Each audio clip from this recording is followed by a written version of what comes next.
see the truth, and now the truth is unveiled. Guys, welcome to, even though we have Village Vets on the bottom, maybe I shouldn't have recorded, but that's okay. We're flawed just like everybody else.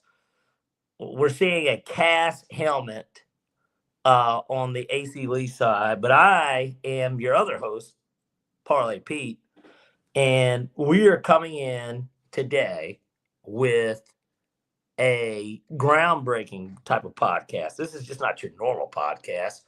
Parlay You can Pete get is that almost anywhere. Yeah, you can get that almost anywhere. You have a whole Josh banner. I'm over here trying to switch the Village Vets banner. You have a whole there it is. You have a whole Josh banner. I can't believe you have a Josh banner. Josh who? I don't know. It just says Josh under your banners. And so either way, so I used to customize my banners for each show. Like so before you the had show. Josh Etienne or something? Nah, my homeboy Josh Fowler. Really? You know, Josiah's name is Josiah Fowler, and we call him just Joe Fowler. So the fact that both of their names start with J-O and they're Fowler, that's interesting. Did he go to Georgia State too? Joe went to Kennesaw, but Josh is from Kennesaw. Well, look at that. Look at that. Hey, I'll be a monkey's uncle. Shout out to Josh Fowler. That's my guy. I actually owe him a phone call. Shout out to Joe Fowler. That's my guy. You didn't join the fantasy basketball league.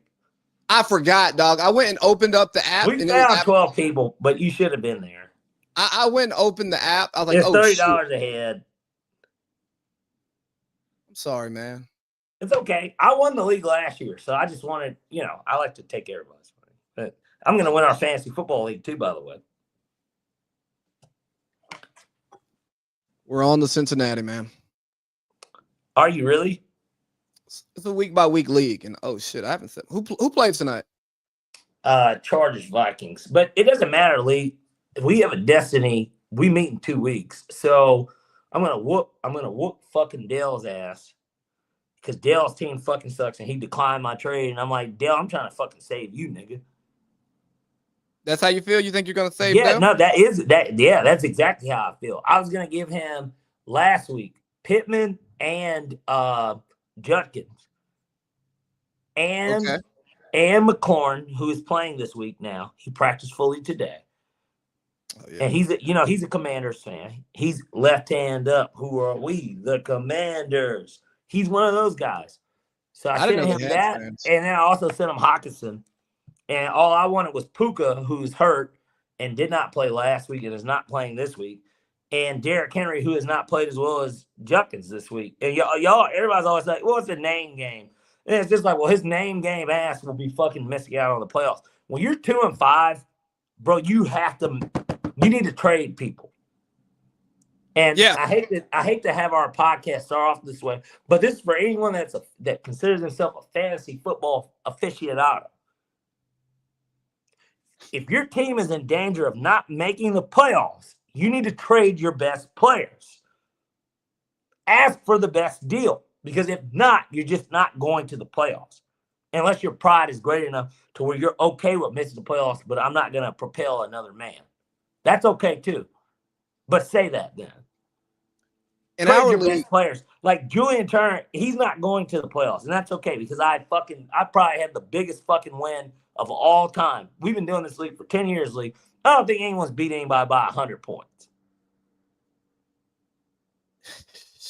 I might have had the highest scoring week. Has anybody ever scored over 163? I don't recall. I didn't have 100 points. I don't think so. My team scored 12 touchdowns this week. Because I'm gonna win this fucking league. Hey, a question about a lineup that's not our league. Okay. Does B-Flow show up against Jim tonight? So I kind of like the under. So the over-under is at 44.5. I like the under. I'm gonna take a chance here because I don't. But I'm asking. But I'm starting Justin Herbert. So he's my quarterback. So obviously I hope he does well.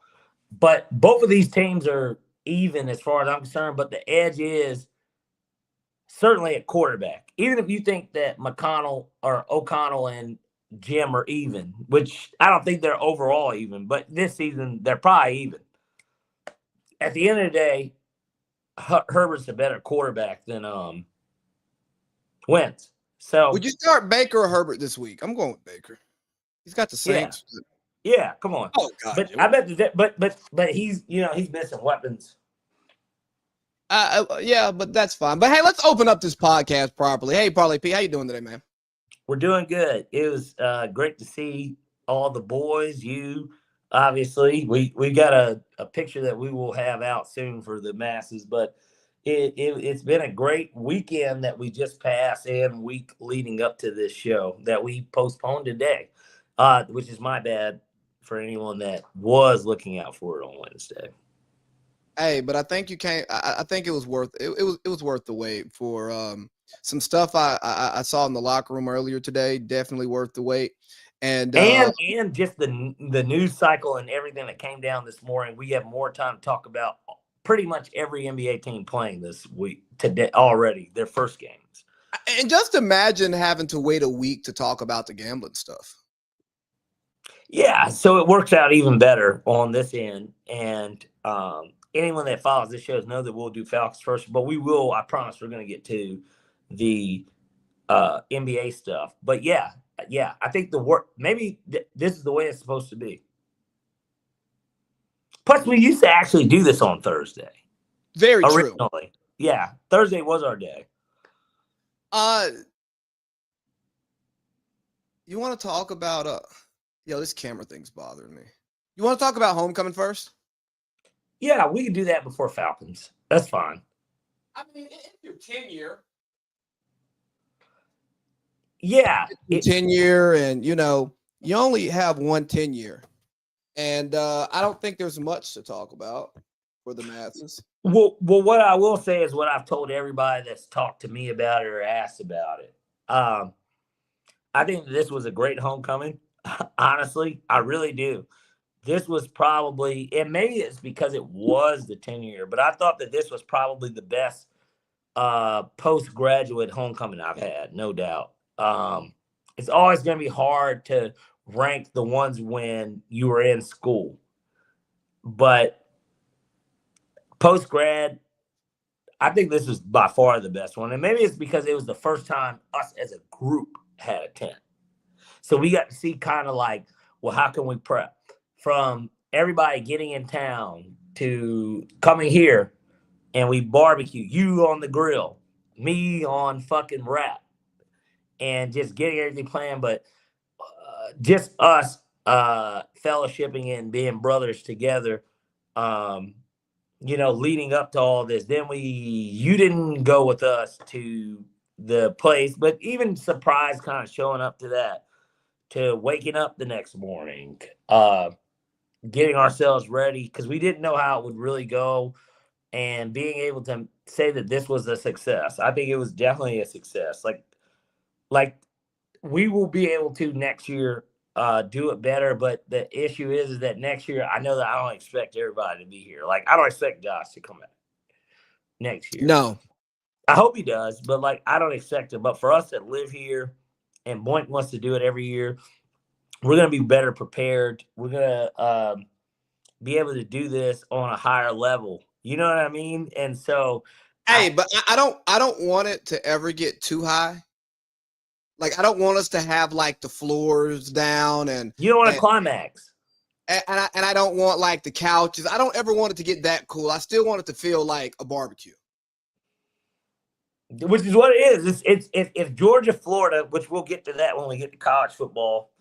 If Georgia, Florida, well, that's next week. It's not this week. But if Georgia, Florida is the world's largest outdoor cocktail party, this Morehouse Homecoming is the world's largest outdoor barbecue. Is that fair?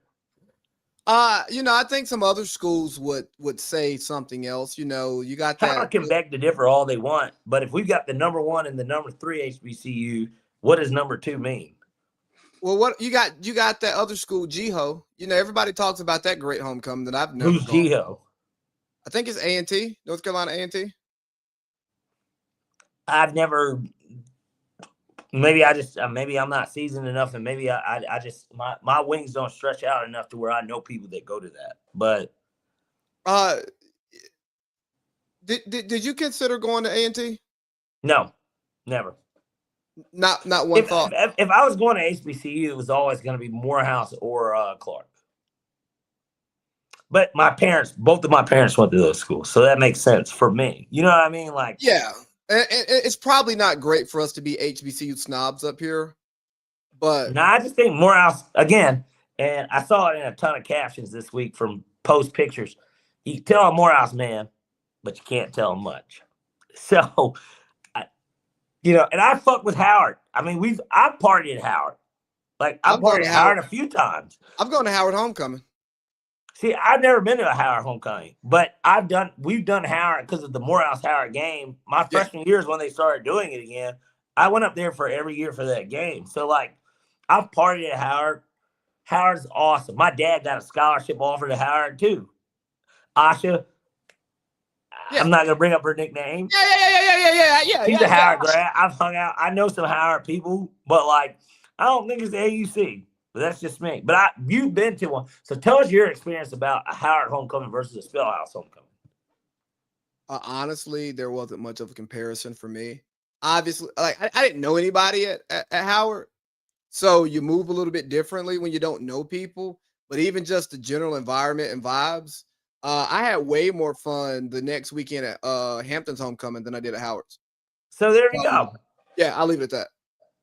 So there we go. Right. We don't even have to dive deep into it, but I think I'll tell you, as the elder statesman of the locker room.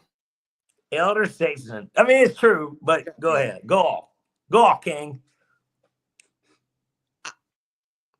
I loved it. And especially for y'all with it being your 10-year and a lot of people being there that y'all wanted to see, but also us having our own place to party, hang out, relax, chill. Beer pong. And even though we're talking about a new location, the location was good.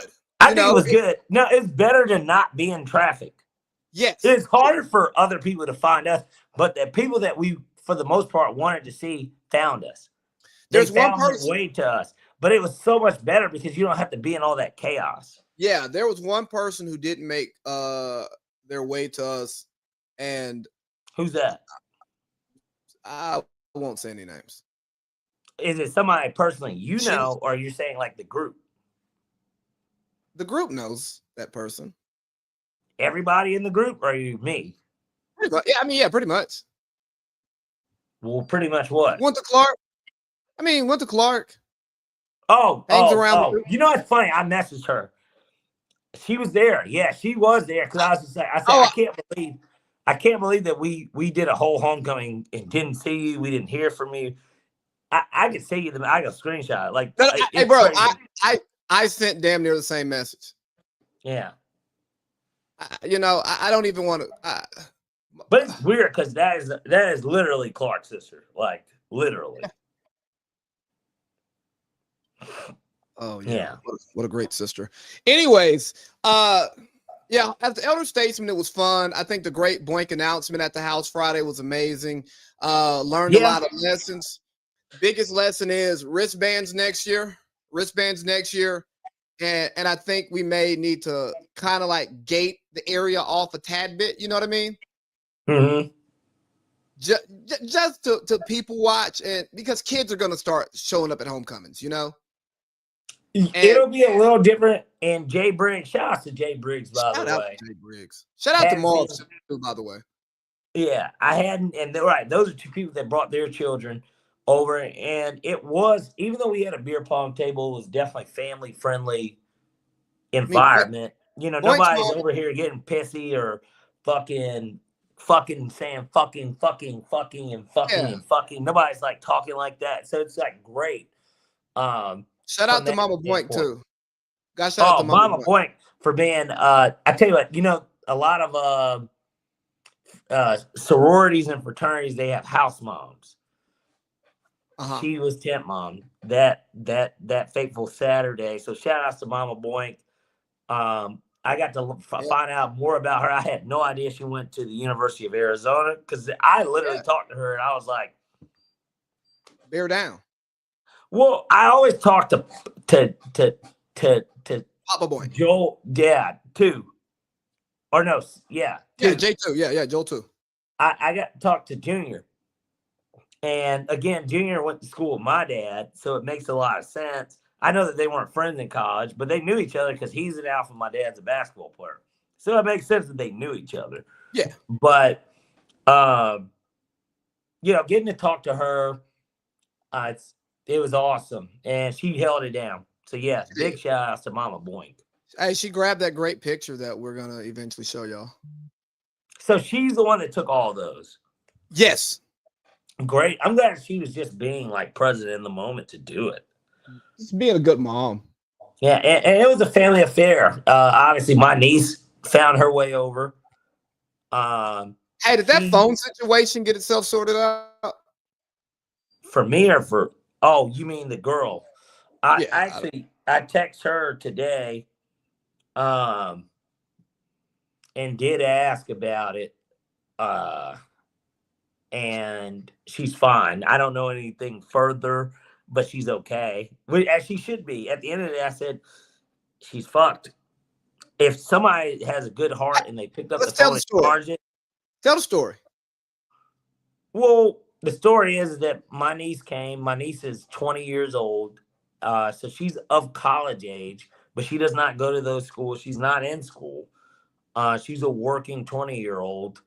She brought people over to the tent. I did not have, my phone was fucked up the entire day. I love my niece to death. Obviously, anyone that knows me personally, maybe this is the first time I said it on the show, but about 2 years ago, because I didn't do the show that day, but she's the daughter of my oldest brother who passed away, and he's a Morehouse man himself. And normally I do tailgates with my brother. That's the way it's always been. I mean, he's my oldest brother. So it's only right. This is the first tailgate I know of, at least that she's been to, that she's come to, but she's also the daughter of my brother. And so she's got the lineage of Spillhouse in her blood the same way I do, even though she did not go to school there. But the point is, she brought one of her friends. I'm not going to describe the friend, but she brought a friend. Clearly, she was pretty sloppy. And at some point, her phone died and she lost it. That's a double whammy, but you got to get out of there if you can't find it. You can walk around all you want. Mind you, it's nighttime. It's nighttime for the people listening. Yeah, and at the end of the day, that's it. I mean, anyone that's lost their phone knows, for the most part, if you don't remember where you put it down, you've lost your phone. And so, in her case, they beat us to my house. They were coming here. My niece parked her car at my house. We got here afterwards. They were here. They were sitting out. She's telling me about the situation. I said, she's fucked. Because it's true. She's fucked. She needs to get over it. Now, my niece had the real decision-making to do at that point. It's, do you spend money to give her an Uber? Because she doesn't have a phone. Like, she can't do anything. She's like a toddler. No, she can't, because she can't call her on Uber. Yeah. Her shit's compromised. She doesn't have a phone. She's got to be able to make it. There's no even communication, or she's got to take her home. I mean, it's one or the other. And that's what I basically presented to her, because she's asking me about it. I'm like, well, Taylor, this is how you adult. Like, if any of my friends, depending on where we are, if it's just me and you, for instance, and my phone's lost, you're fucked. You know that I'll give you the money for an Uber. Or I might feel bad. You could feel bad enough, or vice versa. I could feel bad enough for you to where, don't worry about paying me back. I know you got to get a new fucking phone. Yeah, I'm going to go ahead and tell you. So where, one way or another, I'm not leaving where I'm going. So I'm going to call you an Uber. I'm going to get you a ride home.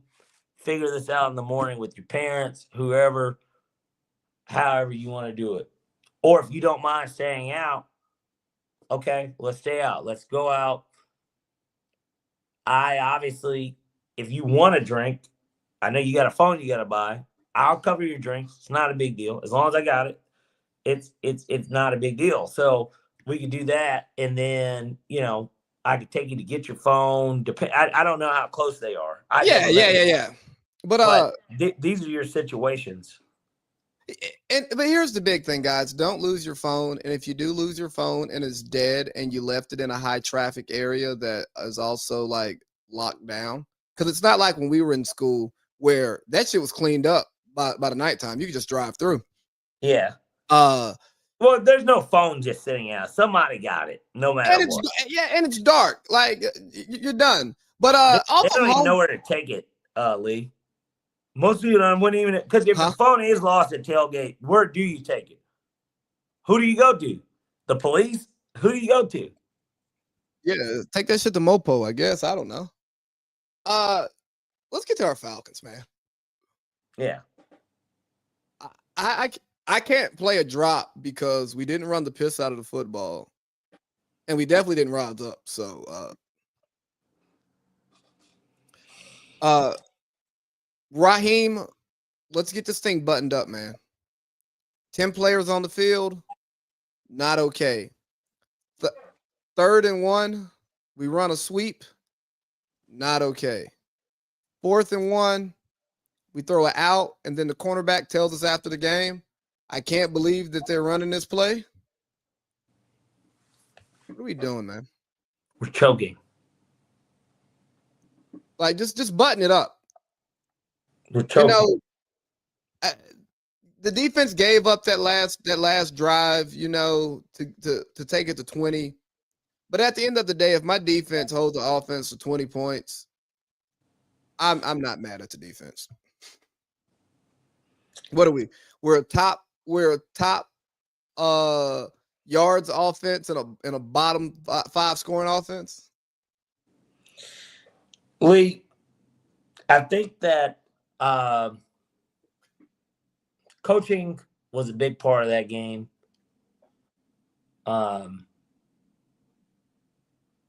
This is a game where you're still, I get it, he's played more games than a starter, but you played against a backup. He's still a backup. I don't give a fuck what nobody says. He's a Pro Bowler. Mac Jones is a backup. And a Pro Bowler. This is third. Okay. It's also his third team in 5 years. So. Baker, Sam Darnold? Daniel Jones? In 5 years? No. I don't think that they were on 3 teams in 5 years. Baker played out his rookie contract at Cleveland.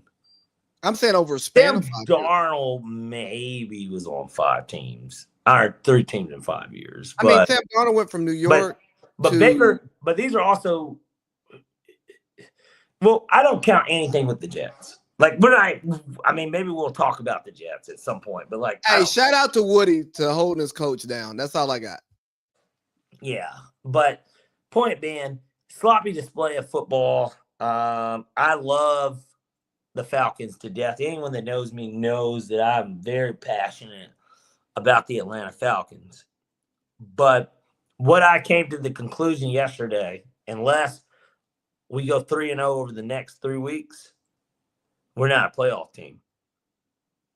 And I can stand on that because I started counting the teams that are playoff teams, and I said, gosh, I think that we're left out. Let's just do this real quickly. I'll be very quick. The NFC West, we'll start there because there's 3-5-2 teams. The Seahawks, the Rams, and the 49ers. We've already lost to the 49ers. We played the other 2 teams. Are we better than those teams? No. I don't know. I think that Seattle's a team we should win at home. I think that is a team we should beat. But, like, JSN is having the best wide receiver season, low-key, of all time through 7 games. Quietly, too, honestly. The Rams, we know what they are. I mean, our coaching tree is the Rams. So we know what they are. The Packers, that's the playoff team. The Eagles, they're going to make the playoffs. They're not a playoff team? Eagles, Packers, as of today, how the standings stand, they're in the playoffs. The Lions are going to the playoffs. The Bears are 4-2. We beat the Vikings, but they have the same record as us. The Panthers, who we lost to 30-0, are 4-3. It doesn't look very good. I want us to beat a playoff team. I really do. They're gonna have to win a lot of key games. For one, Miami this week. You need to blow them the fuck out. Like, no, you need to beat a bad team. Like, you need to beat them badly. Can we get back to Sunday night though? I am, but this all goes into Sunday night. They didn't look like a playoff team because playoff teams don't make those mistakes. They don't have 10 men on the field on 3rd and 13 that holds them to a field goal to where you get a chance to go down the field and you score a touchdown. You don't take Bijan Robinson out the drive before on 4th and 1, and better yet, on 3rd and 1. Give him a toss sweep. We were together watching this game, obviously. Yeah. You don't do these things. These aren't things that playoff coached teams do. And you know that. I know that you know that. But, like, do you think they're a playoff team, Lee? Yes or no? I don't know. And I don't know. You do know. They're not. No, I don't. I don't know because Michael Penix is still a rookie. They're not a playoff team. Oh, by the way, he's got a bruised bone in his foot or knee or something. Well, dog, we might have a healthy Kirk Cousins. But you know what? Here's the thing. This is why you hate what happened last year because we didn't end up going to the playoffs. I wish Kirk kind of finished the season. Because now, let's say Michael Penix already said he's going to play on Sunday. So he's playing. Well, he knows he might lose his job if he doesn't. And Kirk Cousins said the same thing last year, which is why he kept playing. But we don't need that on both ends. Like, Penix should know that he's still the future of the team, no matter what. But if you're not healthy, brother, with your injury history, because he has one. Fuck his injury history. If you're not healthy, don't play. We're trying to make the playoffs. I get we want to develop Michael Penix, and I understand Michael Penix personally wants to be out there on the field, as he should. But Zach, Rich, Arthur, you name it, right? Terry, you got to play the best man. And if Penix is not 100% or is not in your percentage in which he's better than Kirk Cousins, bro, you can give him a week off, let Kirk play, and bring him back. But if he plays like shit again and we got to bench him, right, because he's hurt, but we pull him mid-game, it just looks nasty. And then it kind of muddies the waters. Or you give him 2 weeks off. I don't know. Hey, dog, we got the Dolphins. They're not good. Yeah. Kirk is a professional quarterback who's healthy. Yes. I mean, he's better than a professional. He's probably still one of 32 if he's healthy. If we're being totally honest, he is. And this week he might be the best. Kirk Cousins could be the best quarterback on our roster. Maybe today, but I don't know because I haven't seen Kirk Cousins in almost over a year. So, like, I don't know. It's been 10 months. You know what I mean? Well, look here. Rod needs to figure out something today or there won't be a tomorrow.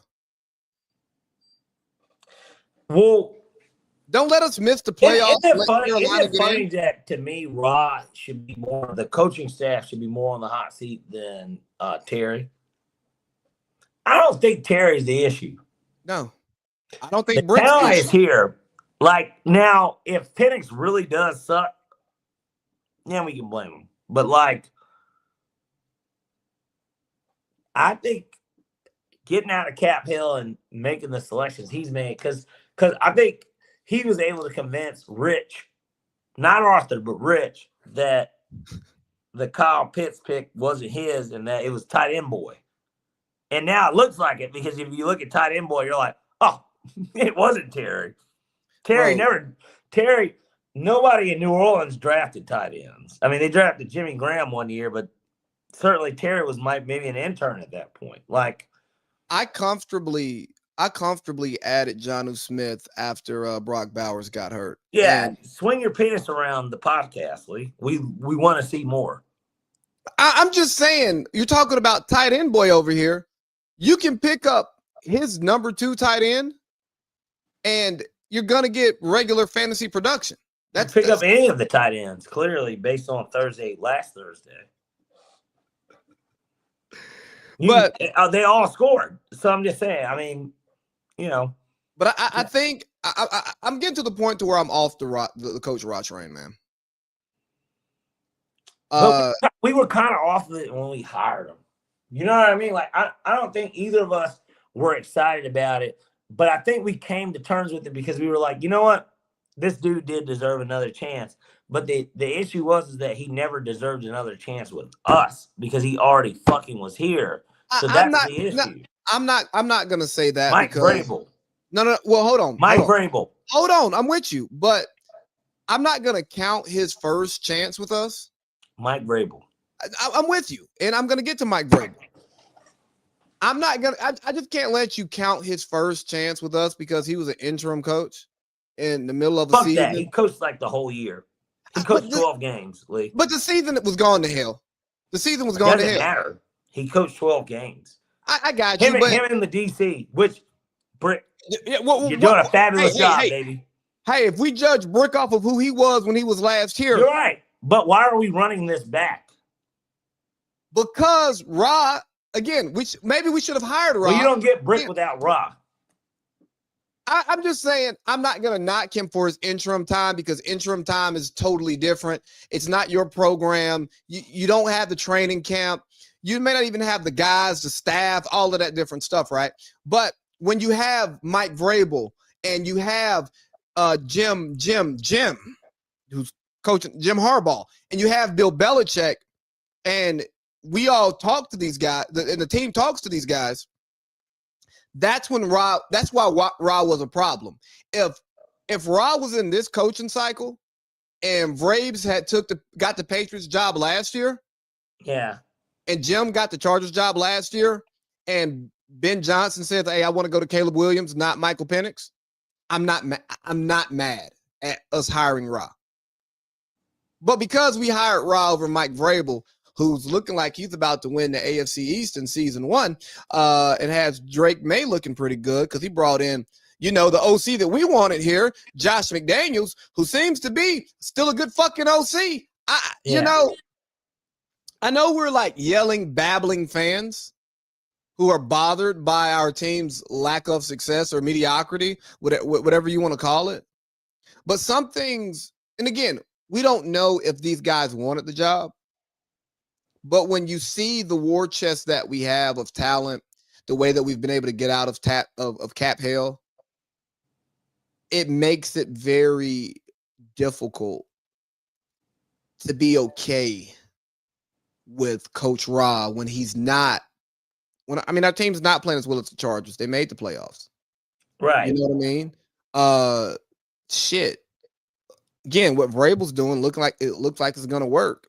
And honestly, if we were mediocre with Bill Belichick, I still wouldn't be mad at the hire. I would just say get his ass out of here. He's lost his fastball and his curveball and his changeup and his split finger. Is it about being mad about it, or is it about it being the right hire? Like that, the common sense, the due diligence that people go into hiring people. Now, I've hired quite a few people. I am not an expert on hiring, certainly in the NFL. But what I do know is this. When somebody doesn't work out when I've hired them, now these are replaceable jobs. For anyone that doesn't know, I do staffing, temp labor.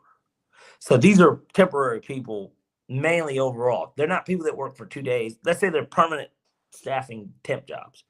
But the point is that when somebody doesn't fucking work out, I do look back at it and I say to myself, did I do enough to vet this candidate? Did I? We bought back people too. So let me put that out there. I bought people back that have worked for us before that I've known. sometimes in different capacities at a different company as opposed to the same company. But if the same company ever wanted somebody back, you do look at it and you say, well, what's the point of bringing them back? Is it to stabilize because they know the system, or like what it is that needs to be done? Rob is an example of a coach that everybody wants to see succeed. We don't want Rod to not succeed, not just because he's a black coach, but like, nigga, we want to win. Like, we want Rod to succeed. We really do. But we question it from the get-go of whether or not he was the right coach for the job. And the fact that Vrabel gets hired this year, does what he's doing. Belichick's doing what he's doing at USC, but we knew that wasn't going to work because Michael Lombardi runs a Saudi football operation, which I guess we'll touch on later. But like, I doubt it. We're already going to touch it for 2 seconds. We're at 30 minutes already. I know, but like, and there's a lot of NBA and Stephen A. NBA, Stephen A. Notice how those two things, they just go together. But yeah, all in all, right now the Falcons aren't looking like a playoff team. We look like another. They're not a playoff team. They're not a playoff team. I'll say it today. It looks like another 8-9 season, and our mood may be different next week if we beat Miami 42-6. That's what they should do against that type of team. Am I right or wrong? You're right, but like Mike McDaniel his next offensive coordinator position should come in the place where he ends his job. His next job is staring there. Like at halftime, he should be telling Rob, he's like, you gonna bring me on, right? And then Rob's like, come on. He's like, I know this ain't you. And that's the halftime handshake, or the end of the game handshake, rather. Yeah. That's that. And he looks back at Zach and he's like, that ain't me. Well, he said, look, Zach's getting bailed out because of, and then he points to Terry, and then Terry's waving. He's getting bailed out because the man drafted the talent. He can only fuck up with so much with run plays if he's got Bijan Robinson. As long as the O-line blocks, one way or another, that nigga's going to eat. He's going to eat. Hey, I find it so funny that you bring up blocking in this conversation because there's a team down in Houston who doesn't really believe in blocking. Oh. And their quarterback, who we thought was going to be a top 5 guy, has suffered tremendously. And it ain't just that, but that is a part of it, no doubt.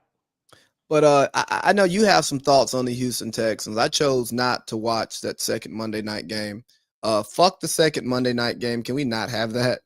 Well, in this case, this one was at 10 o'clock, so it was a little bit different. But let me get into this, Lee, because thank you for sharing the floor. I've been talking about it since Monday to you. Now, anyone that knows, my name is Parlay Pete on this show. My name is Pierce, though, overall. A lot of people call me Pie. But this is going to be a non-Parlay Pete, a non-Pierce. You're talking to Mr. Hodges right now, which is my last name. I watched this football game, and I did have money on it. There was something that I did need. I'll tell you what I needed. I needed the Texans to score 20 points. So, yeah, I want to win money. Everybody does. Everybody wants to make money one way or another, whether it's betting, you get a better job, you win the lottery, whatever it is. I don't know anyone that doesn't want to win money. CJ Stroud don't want to win no money. He don't want to make more money. He hadn't gotten past his rookie contract. He don't want to make more money. The OC, I'd have to look up that sorry fuck's name. That I hate to get into my Stephen A bag. He's like, did you tell him that, you fat fuck, when he was talking about Whitlock? That's me right now because I got to watch this dumb fucking shit. Now, granted, I am somebody that has JSN. I have the Seahawks defense. I did not start them that week, but I have their defense.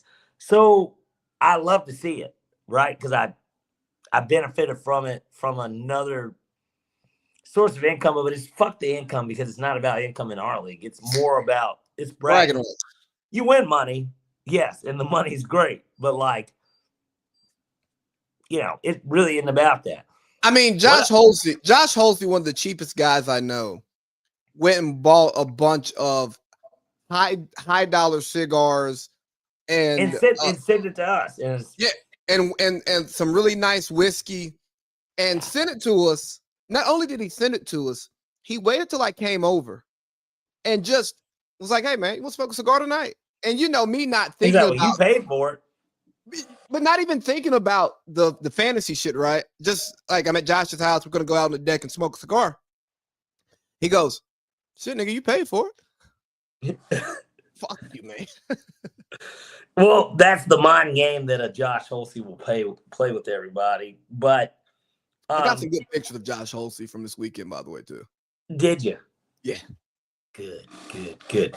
But all in all, I'm going to break this down just really quickly. Again, I did bet on the game. It did cost me $50 to $4,100. But this is what I will say, because this is not the Four Falls of Baked Pie Parlay Pete's Chronicles. What this is a football breakdown. I am Tim Legler. This is ESPN, and we're talking about the game.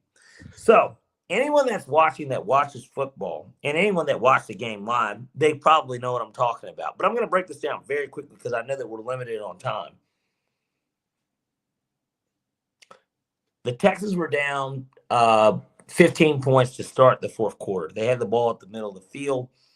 CJ Stroud was pretty disinterested. So was his OC. He's probably thinking about fucking his wife because his wife's probably getting fucked by some other nigga. And he has to think about that on the sideline because he can't draw up anything. So I understand. Hey, at least he's on the sideline and not in the box. I think he's on the sideline. I didn't see him. They didn't show the OC. They kept showing who's the head coach of the Texans? DeMeco Ryans. Yeah. Well, he's a pretty bald, muscle nigga. Like, yeah, I'll put his black ass on there too. Yeah, and he looks like Charlie Strong at fucking Florida. When games like this are going on, that's who he looks like. In a sense of, how Charlie Strong used to look when Florida's like losing the game by double digits and they can't move the ball. That's what it looked like with him. Because he's not calling the offense. You mean Charlie Strong at Texas? You mean Charlie Strong at Texas? Texas or Florida. It doesn't really matter. Well, he was the DC at Florida. Louisville. In a big game. No Teddy. Got you. Well, this was a big game because it was Monday night.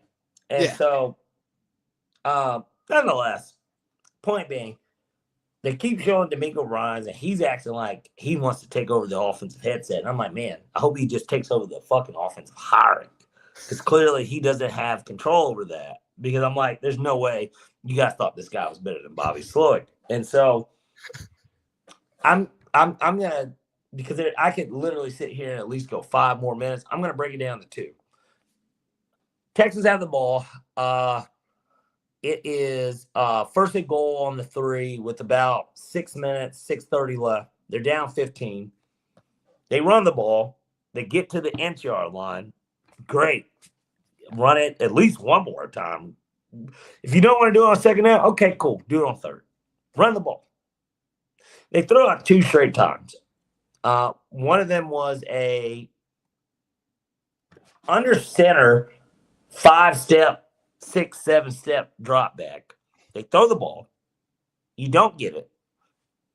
And then the next play was one of my favorites, but I wouldn't have ran it after you ran what you just ran.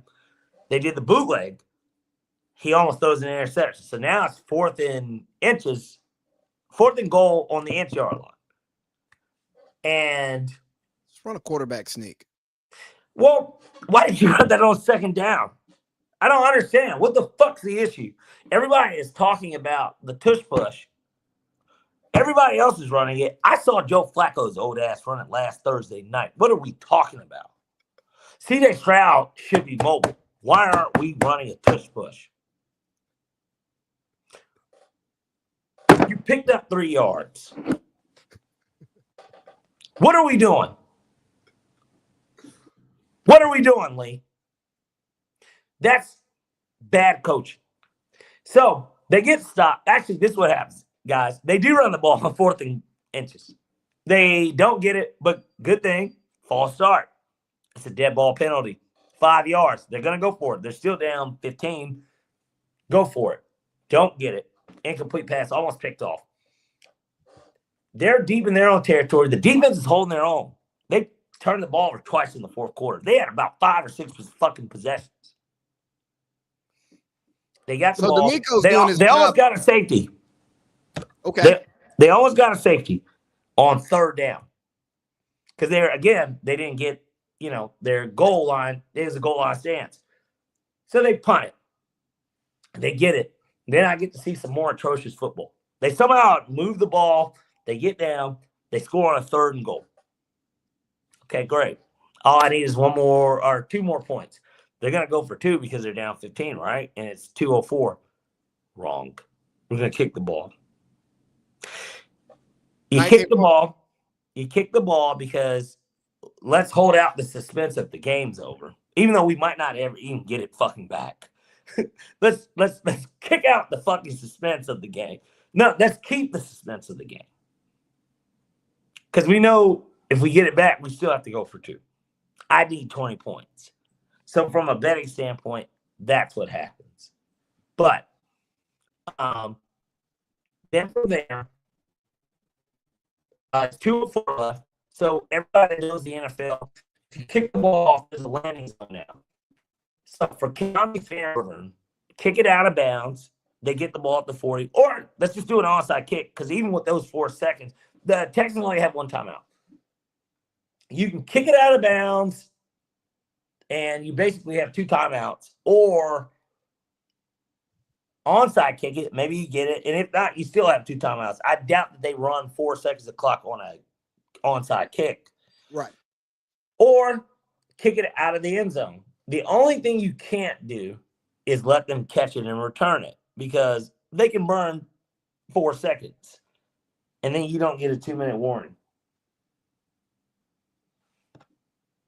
Guess what they do? Kicked it short of the end zone. Oh, they kicked it a bit. It wasn't even deep in the end zone. Lee, they kicked it at about the fucking hash mark. The orange cone. He returns it. He gets 6 seconds of run time. So now it's 1 timeout. So now, best case scenario, you get the ball back maybe with about 20 seconds. It's about where you're at. They don't get it back, do they? Hold on. 3rd and goal. I'm sorry, not 3rd and goal. 3rd down and like 8. They run the ball as they should, because they're running clock, because they're out of timeouts. They do that. They don't get it. They're not close. And then Fat Boy hops on top of the game. He Fat Alberts his way through the situation. And then the refs pull out the fucking laundry and say, hey, to Fat Alberts, fat ass. And then the game ends that way. And they didn't go for 2 to make it a 7-point game. So as a bettor, that's what I'm upset about, that aspect of it. All the other stuff, I can't be upset about. It's just bad football. But yeah, hey, terrible football. But hey, that is my soapbox on the Houston Texans. Fuck you, CJ Stroud. You suck. The entire team. You guys are getting faded all week. I can't wait to bet more against you. Okay, Legs. Can I do like my Stephen A. impersonation? Please do. Now, Parlay Pete, I think it's a problem here, man. Now, let's just think about this. DeMeco Ryans, amazing football player at Alabama, great NFL football player, cut his teeth as the defensive coordinator, did great stuff at the 49ers when Robert Saleh, who went on to take the New York Jets job, left there. And then, he got that Houston job, and CJ Stroud coming out of Ohio State. We know what this brother is capable of. You've got to look at the offensive line, Parlay Pete. You just can't blame it out on the coaches. The players have got to play, Parlay Pete. Okay, Stephen A., tell me more. I can't because I didn't watch the game, and and I don't have a producer in my ear feeding me bullshit. Yeah, because that's what Steve does. It is what Steve does. Yeah. My last NFL note. So Sunday afternoon, I had the pleasure of watching football with Parlay Pete, Josh Holsey, and Justice, and we got the full Josh Holsey football experience. We get the Eagles game in the 1 o'clock block, and then we get Red Zone for the rest of the day. I fucking hate watching Red Zone. It is one of the worst football experiences ever. The bouncing around from game to game drives me crazy.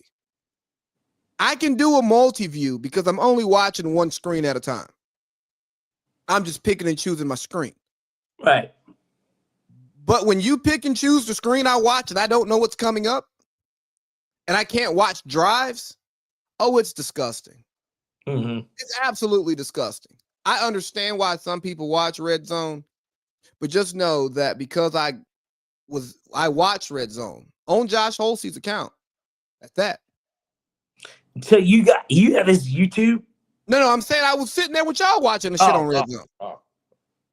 Oh, there's gonna be way more. He left it logged in, so now I got it. Nah, it's eventually gonna fuck you up when the location changes. His location when he starts using it.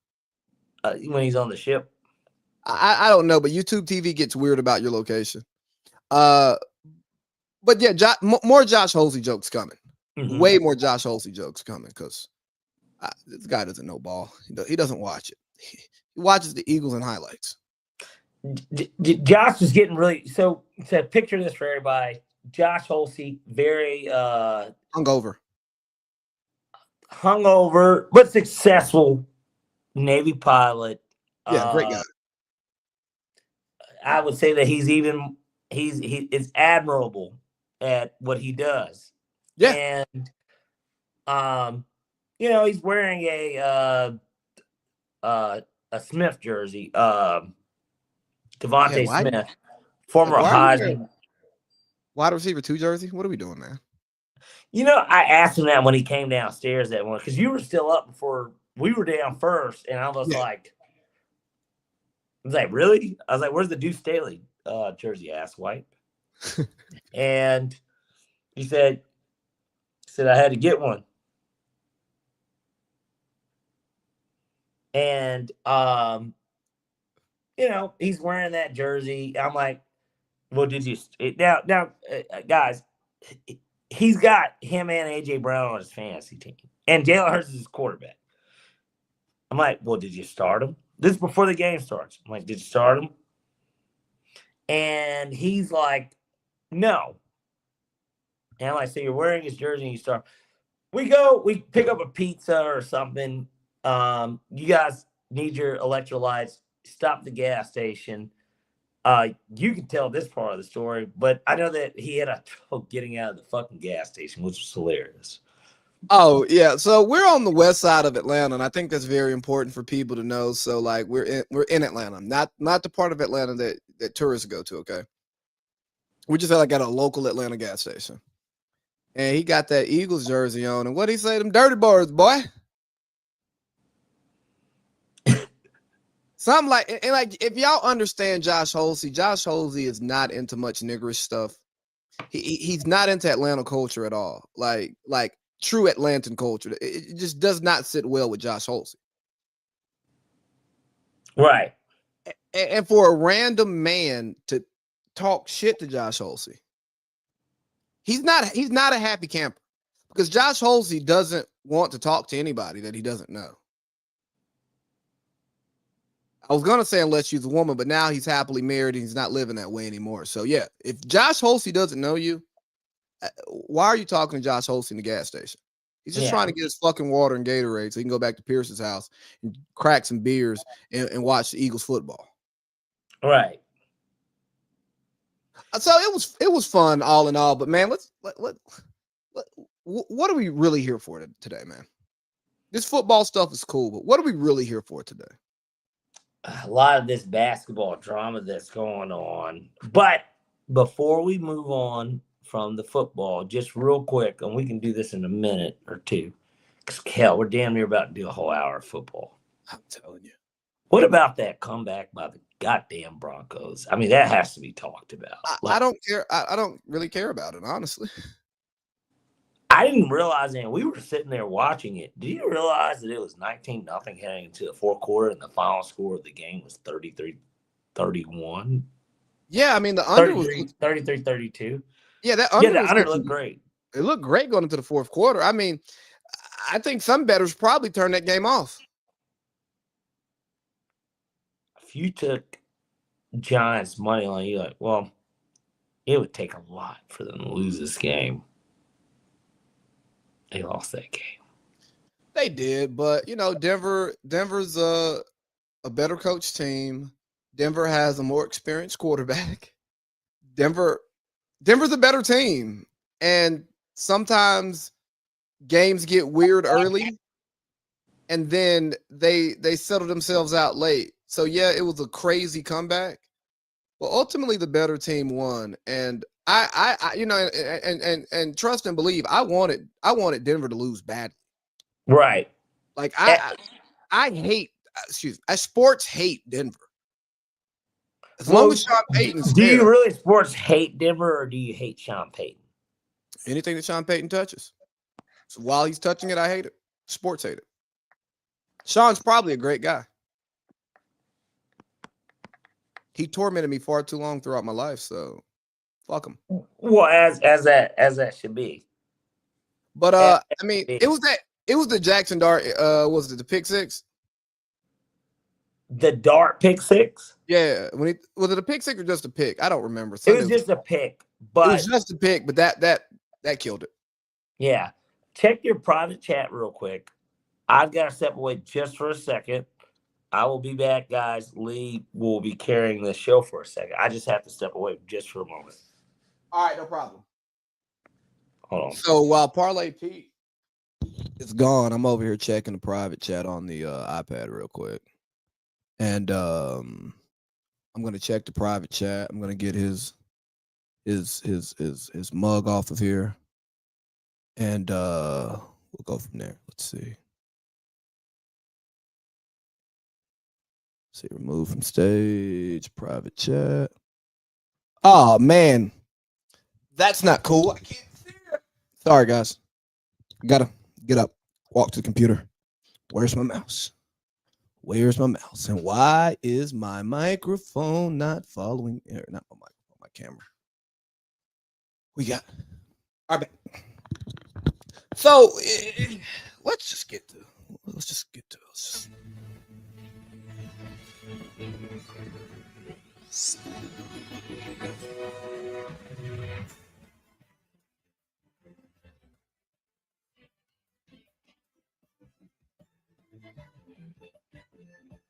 Welcome to NBA Showtime. All right, we're gonna turn that down because I'm probably gonna get flagged. But hey, we got NBA back. We got NBA on NBC back. We've got Ernie, Shaq, Chuck, Kenny on ESPN now. And tomorrow we get to see the Amazon crew. But it's just so amazing to have basketball back. So I'm not a big baseball guy personally. So this time, before basketball season ends or starts, excuse me, I don't have anything to watch on TV on Tuesdays, Wednesdays, and Fridays. But the NBA is back. I've got something to watch. And back when I, was living in a family dynamic, we watch shows, movies, and stuff like that. But I don't really watch that stuff alone. So here we are. Hoops are back. We had the defending champions opening up the season on NBC. We had Shea getting his ring. We got KD first game in OKC back, and it was beautiful. It was just so beautiful. We had a double overtime thriller. Shea Gilgeous ends up getting fouled by KD to make the game win, the 2-game winning free throws and double overtime. Great game. But one big takeaway I have from that game is point guards matter. I know we're in this world of playing positionless basketball, but point guards matter. I watched Dallas and Cooper Flagg try to play point guard. I didn't like it. Point guards matter. The Rockets, Thompson twin trying to play point guard. Didn't really like it. Point guards matter. Teams need guys who can initiate offense, keep everybody involved, keep everybody engaged in order to win the game. And down the stretch, we saw, Kevin Durant running to the corner, barely shot the ball in the second half. See, no, a good point guard is gonna say, hey, no. Hey, KD, boom, boom. We're gonna run your play.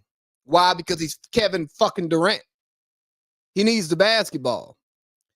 Cooper Flag, a little bit differently, right? Because I'm not talking about Thompson's game, but then Cooper Flag playing point guard. He's not even the best version of himself because he's, ball come off the rim. He getting it. He pushing it up instead of somebody else pushing it up to him, slashing, cutting, dunking. Him trailing. Ooh, aye. So point guards matter. And now 2-3 years from now, the Thompson twin, Cooper Flag, they may turn into great point guards. And this may be the future of the NBA of, hey, nah, bro, we're going to have these 6'8", 6'9", 6'10" point guards. And they're going to start playing point guard younger. And I think that's important to get that feel for the game because some guys can play basketball. You just put them around anybody, they get out there and play whatever the team needs. But a lot of people, they've played one way most of their lives and can't necessarily adjust on the fly. And it's not to knock them. It's just to say that if you're used to getting the ball and going and scoring because you're not a primary ball handler, now you're a primary ball handler, and you just don't have the same feel for the game. You're not looking for the same things. And I think it takes time to get comfortable with that in your development. But also just having NBA on NBC back, it was so nostalgic. We had the nice intro. We hear it again. It's on Peacock. We got Mike Tirico. We've got Maria Taylor. We've got Carmelo Anthony. We got Vince Carter. We got Tracy McGrady. It was beautiful. And it's also beautiful to see the era of players that I grew up watching now in the media. Now, I understand Melo gonna stay Melo, but hey, Melo, man, come on, man, put on a suit, dog. Please, Melo. You're 100 millionaire multiple times over. Dog, just put on a suit. Look like something. Then we got Mike Tirico, Reggie Miller, Jamal Crawford on the game. It was beautiful. It was honestly beautiful. And dog, I'm just so happy to have basketball back.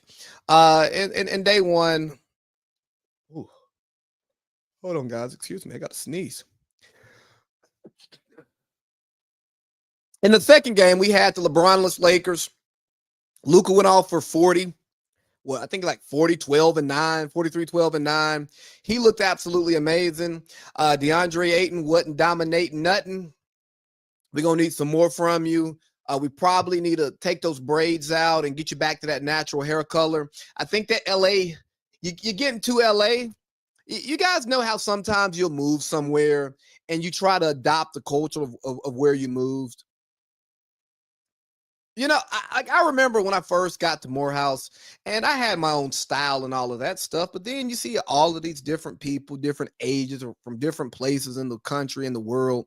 And you start seeing some stuff and you go, dang, bro, that shit I was doing what and it's fly. I need to, up my game up. So, bro, I tried like some different kind of shoes. I tried the little cardigan vibe. I tried the big wood necklaces, all this different stuff, and finally came back to my same old country style. We just tighten the clothes up a little bit. We don't wear all that. We wasn't wearing all that baggy stuff. I know y'all wearing it again now. I wear some baggy stuff. I ain't gonna hold you. I just don't understand why y'all be wearing hoodies and like shorts and Timbs. It confuses the hell out of me, but neither here nor there. But yeah, when you're trying to find your different styles, right? You got a little bit of this, a little bit of that. And that's DeAndre Ayton. He done got to LA. He's a Laker. He trying to take in all that LA has to offer. And this nigga come out here with brown braids. Who told that man to get brown braids? Now, maybe he was on some fashionista fly shit in Phoenix and Portland, but we wasn't paying attention to him. Hey, back to black. Fade to black, boy. But on a serious note, man, the Lakers are missing LeBron. There's not much else that I can say about the Lakers as a basketball team right now, because when you have $50 million of salary cap missing, it's not your team. It's not who the team is. You know, that's a lot of cap.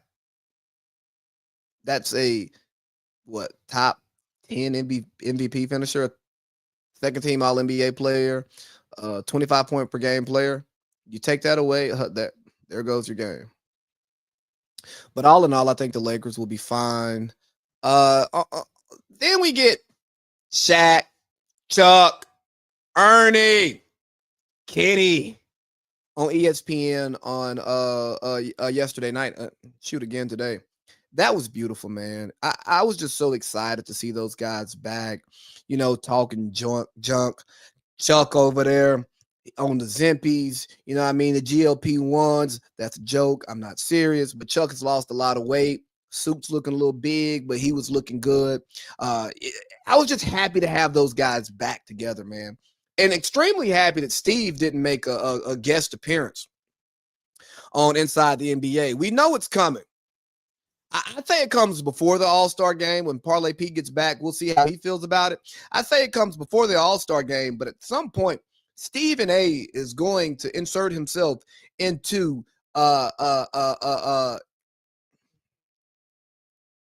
Inside the NBA. He's going to. He can't help himself. It's on his network. And you're crazy as hell if you think Shaq, Kenny, Ernie, Chuck gonna come to his network and not have him now. Stephen A we talking about, man. But let's about them on to the game. We had the Cavs play against the Knicks.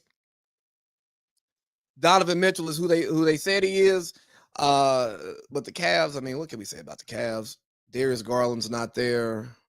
Lonzo couldn't hit the brown side of a barn or the broad side of a barn, whatever that means. Couldn't throw it in the ocean. But without an all-star point guard there, it's not much we can say about it.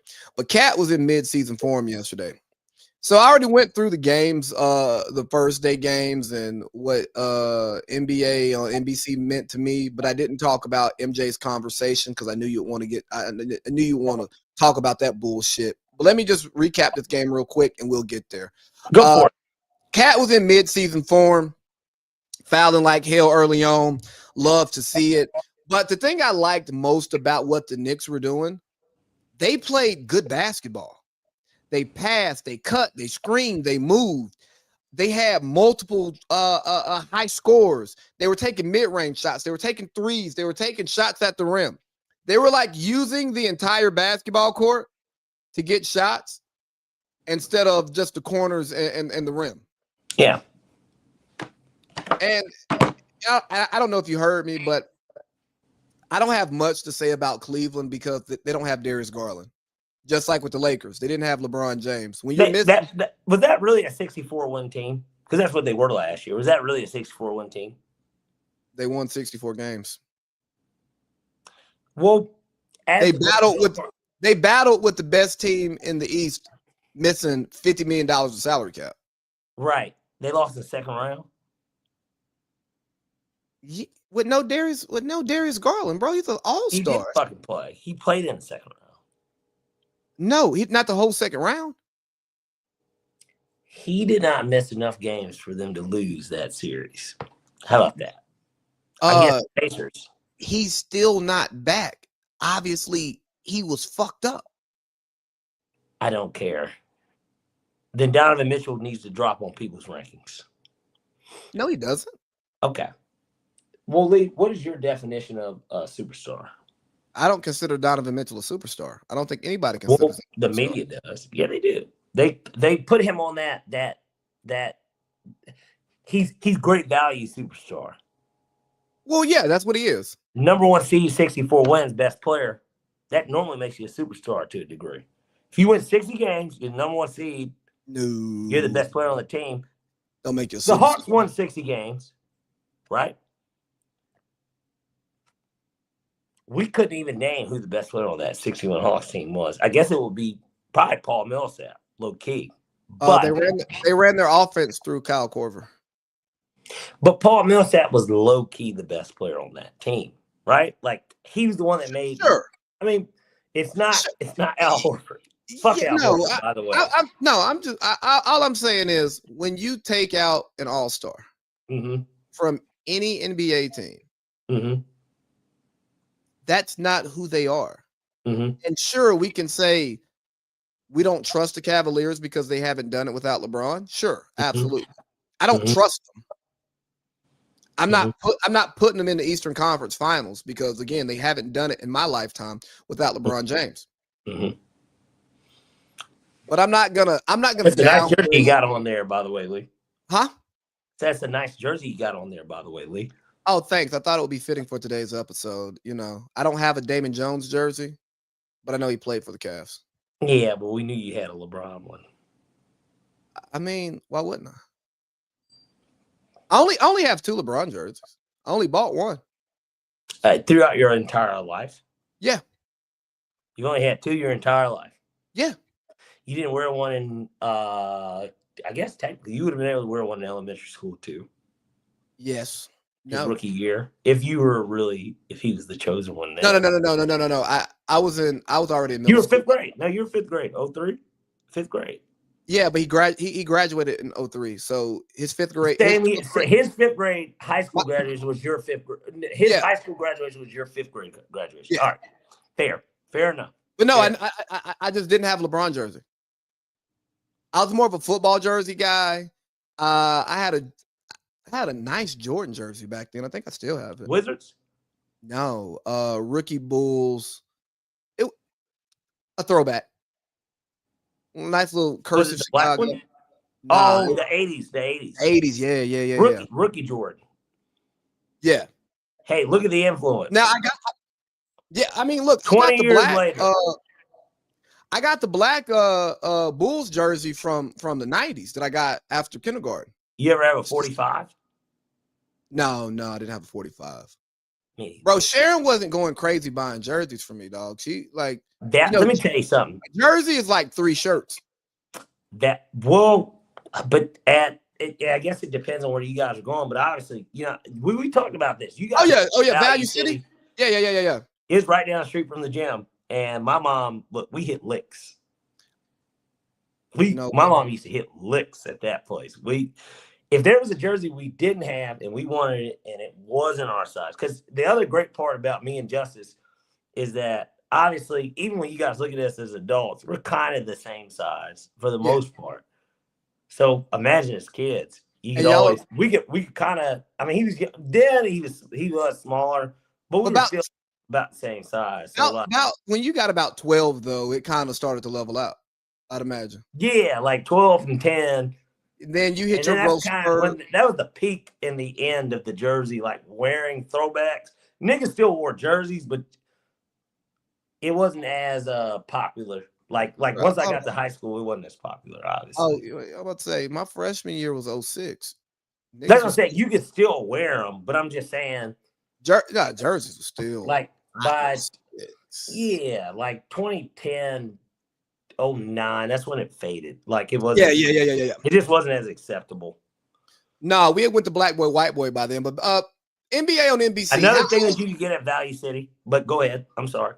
NBA on NBC. How did it feel for you? How did you feel about Mike Tirico's sit down with Michael Jordan, the $50 million commentary that we got a sneak peek of? I think that they played them. I mean, Jordan played NBC, or maybe NBC played us, the consumer. Played y'all. They didn't play me. What did you expect? So, like, that's some bullshit. I don't know if I thought it would be pre-recorded. I'm not surprised it was. I was hoping maybe he would be live. I thought he would be live. Like how we're doing the show.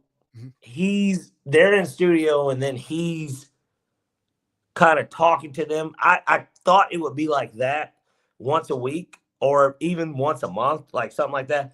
I didn't expect it to be, Mike Tirico sat down and did a 3-hour interview with them, and we're going to break this thing up into intervals and sell it to you guys. But we're going to pay him an ass ton of money to do it because it's Michael Jordan. Because for instance, I know that you kind of put this out there, the gambling stuff, and Michael Jordan, of course, with gambling, we all know him very well for that. The idea would have been, oh, next show he can talk about this as long as he wants to, because they can't make him do something he doesn't want to do. Well, you know But he would. You know he wouldn't talk about this. You know Michael Jordan's not going to talk about anything important. He's only going to talk about why do basketball. you think that?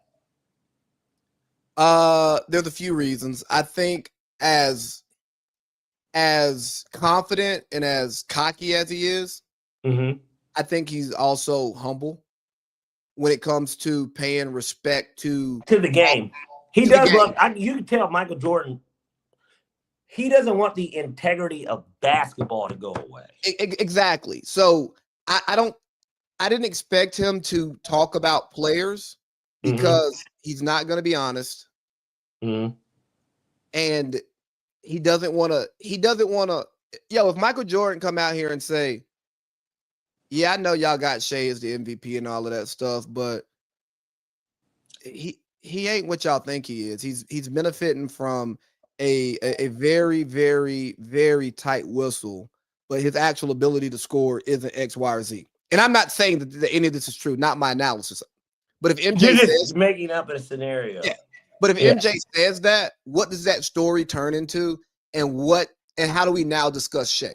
Well, and Like- then does Shea who's say who's gonna- something to Michael Jordan? Does he come out and say something and basically like, fuck that old nigga? He wouldn't say it that way, but I'm saying, what if he basically says that? Or do like niggas have done to Chuck, right? When Chuck says stuff that whatever, but Chuck didn't win a ring and Chuck only won one MVP. So it's easy for other players to be like, dog, I'm better than you, bro. Chill. But when Right, MJ what are you talking about? Huh? No, basically them saying, what are you talking about? Yeah, Chuck, nigga, you don't. But like MJ, if MJ says it, it becomes law. And I don't think MJ would do that to the players, but also not put himself in that position because he still has to see these guys and he still has to see the OGs. You know, like you think Kareem, if Jordan said some wild shit, you don't think Kareem would check him or Big O would check him or Dr. J would check him? Because he respects these guys, you know what I mean? Like his men.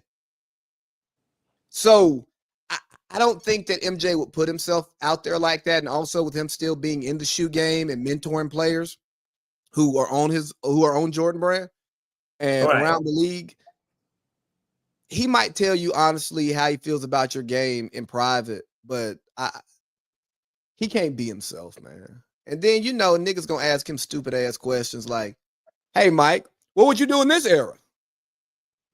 Well, but they did ask him. He did kind of ask him that, and I was hoping maybe you had the excerpt to pull up. Should have sent it to him. I have to find it. I don't know if it's on Instagram. I know we could probably find it on YouTube, but like, so they did ask him that though. He said that he wished he could take a pill. Yeah, he could play again. But he explained why. His why was why I texted you immediately, and I was like, "Oh, he took a shot at LeBron," because it wasn't a shot at LeBron because it was a shot at the NBA today. No, it was But a shot. LeBron is captain. He's captain, nigga. He's Captain Planet. No, it was. He is Captain Planet.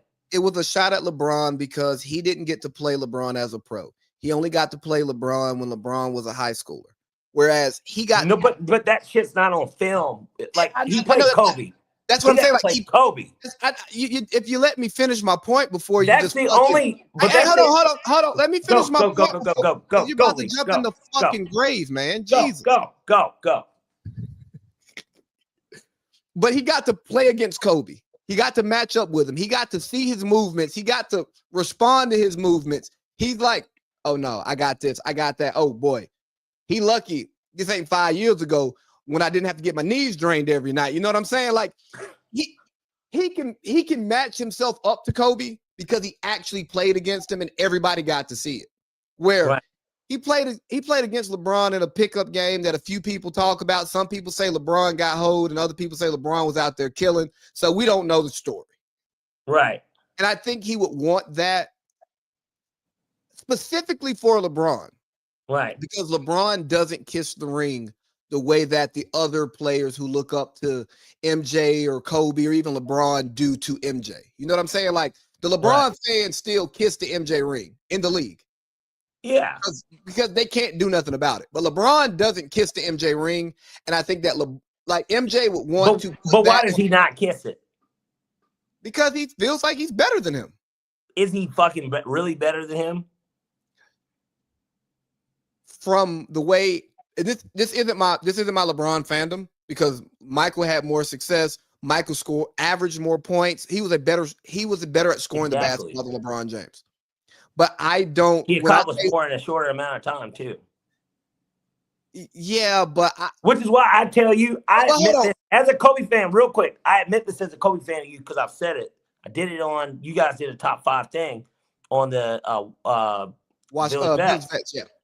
So I admit it that on paper, LeBron is better than Kobe because he is better than him. The one less championship doesn't make as much of a difference on paper by what we have. But even with Jordan to LeBron at that point is just, well, he played longer. Anything aside from he played longer does not make him better than Michael Jordan. It just doesn't. His influence on the game, Jordan has that. I'm talking about basketball, a player, LeBron. But we didn't get to see Jordan in his prime as hold on. adults.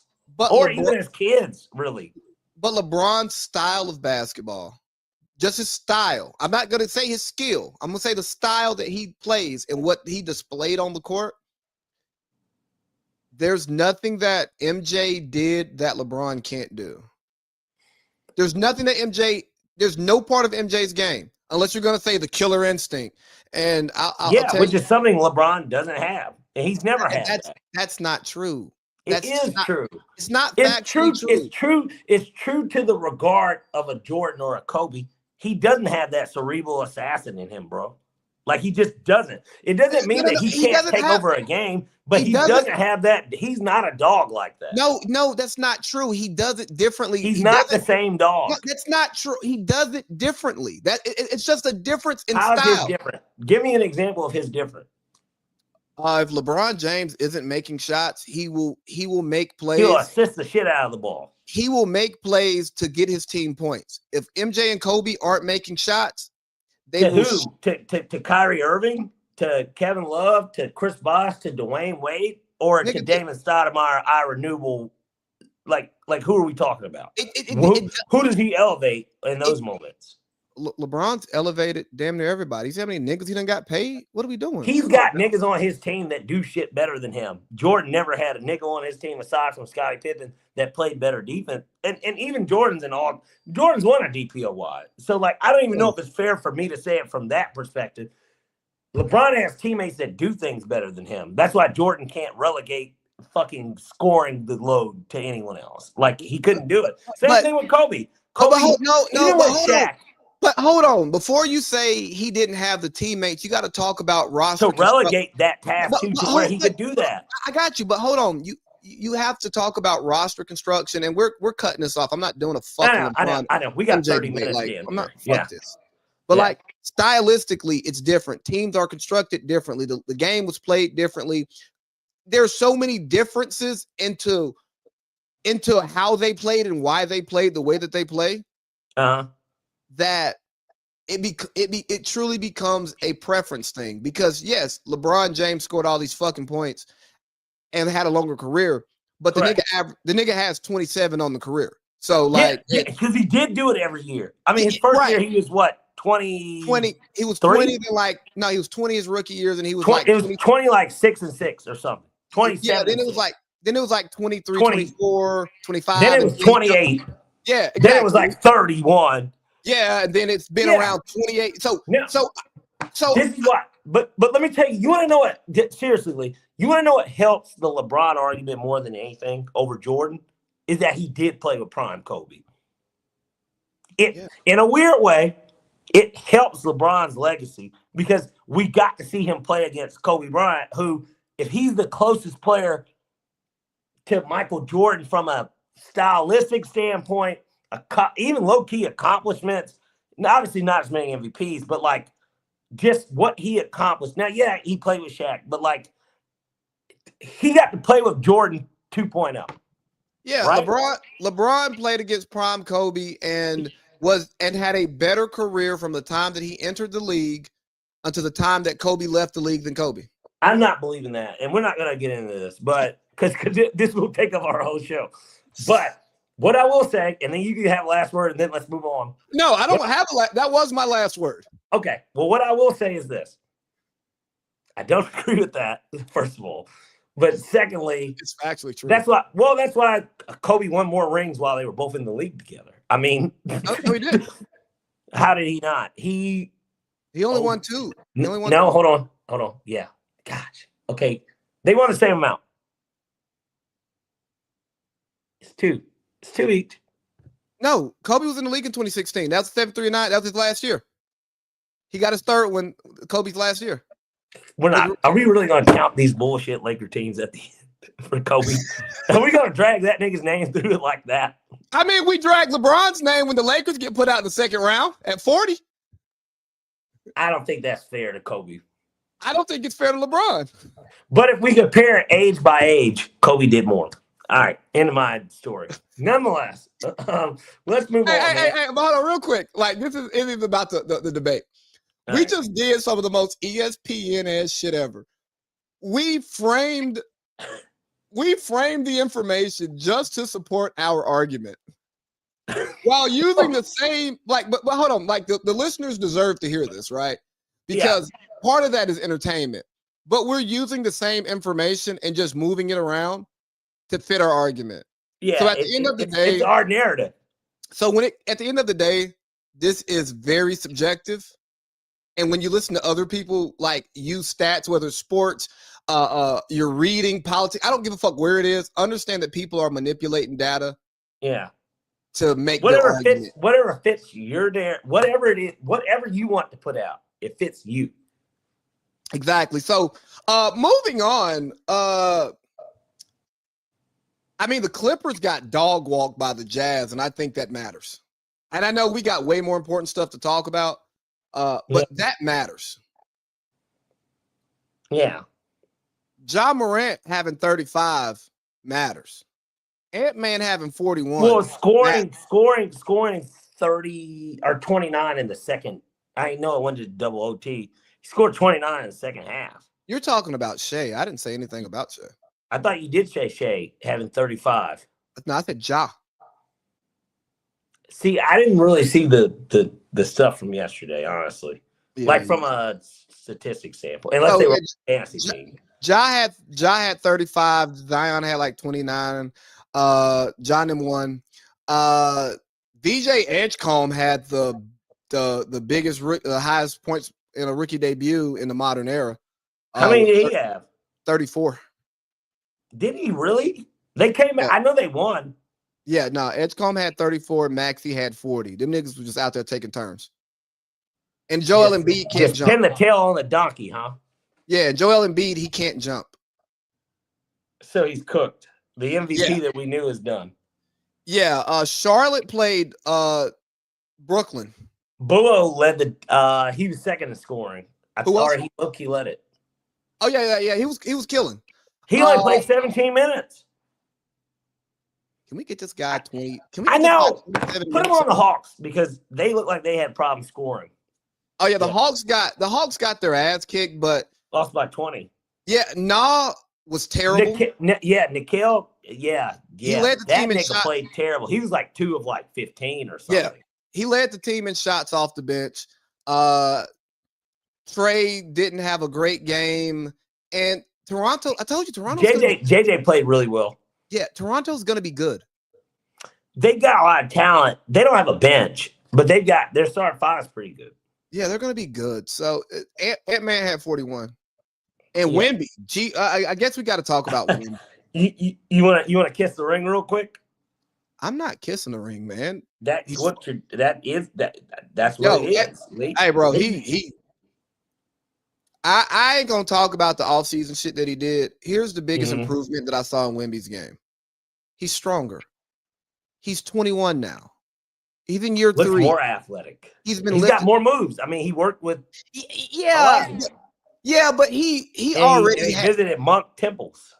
He already had a skill bag, so you expect that stuff to develop. But the biggest flaw in his game was he was just too weak. He could get pushed around. Okay. He ain't getting pushed around no more. Is he stronger than AD? No. But can AD just move him off of his spot like he used to? No. And I step back three? No. Who you can't guard that. You can't. And I think that this is He what I gets away will with a say. lot of goaltending too, though. Lee, this is what I will say. I think that we'll get to see more of Wemby, and we'll judge him based on what we see. We need more. We need more than just that one game. Can I see it for 60 before he's a top 5 player? Yeah, no, I'm with you. Is that fair? Fuck winning a ring. Fuck all that.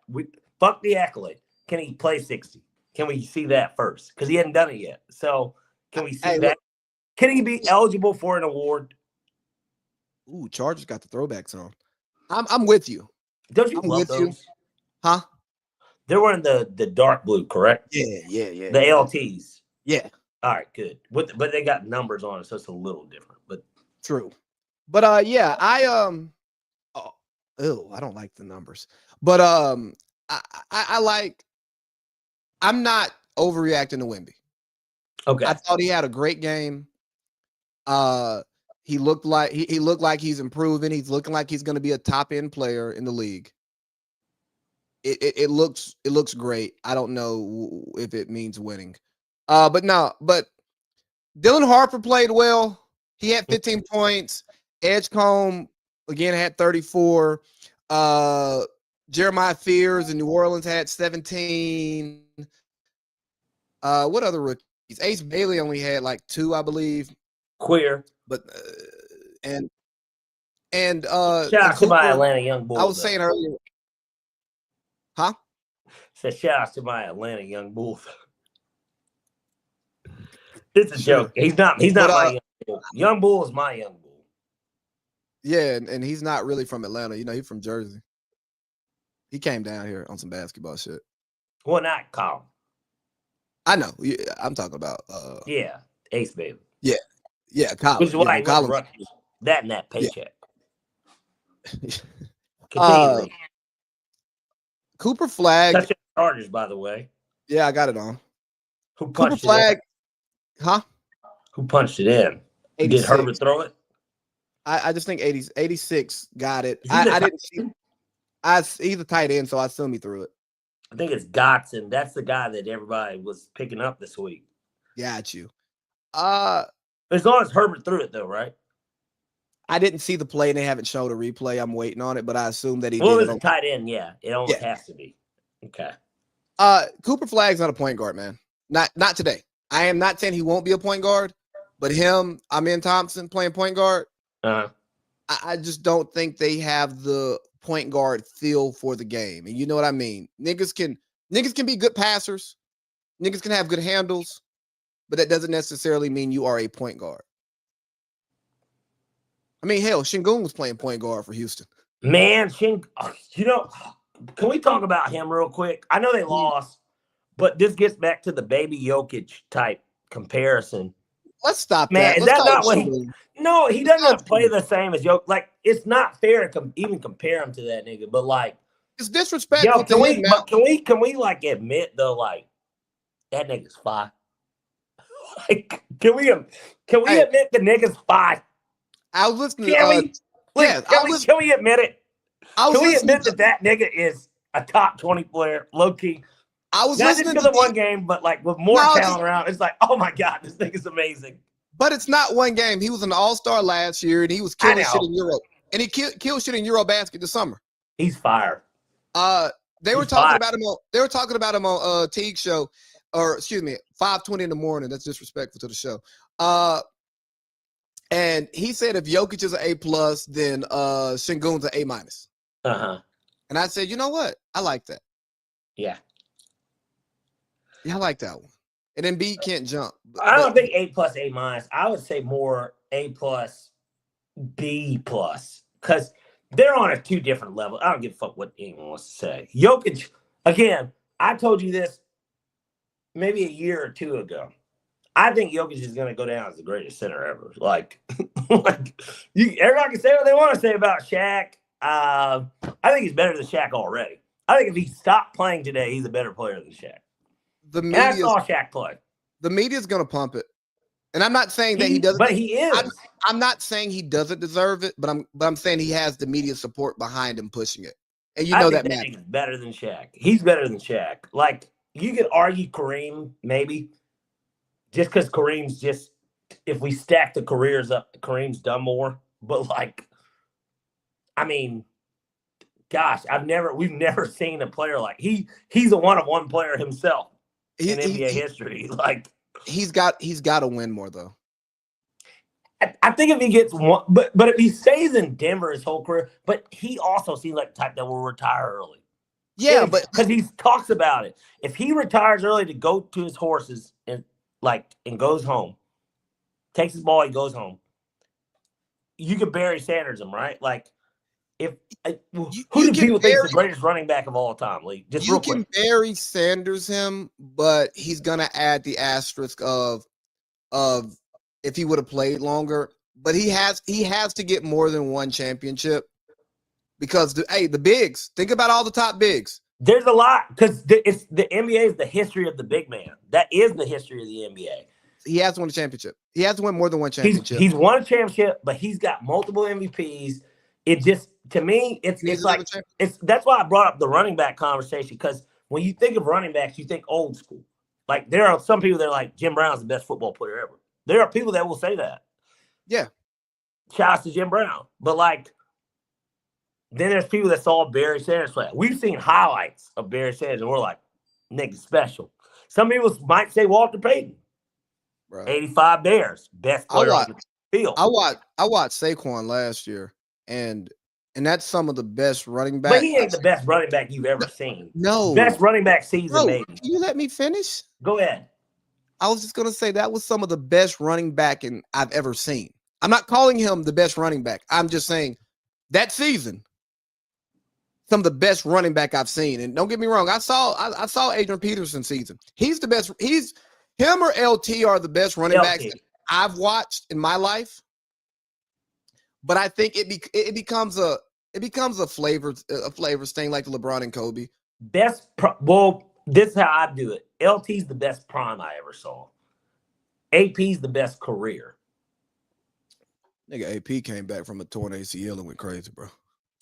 Bro, and no offense to LT, we watched Adrian Peterson as a freshman at Oklahoma. Needing to be in the NFL. Get that boy out of there. It was like how people want to suck Jeremiah Smith off at Ohio State. It was like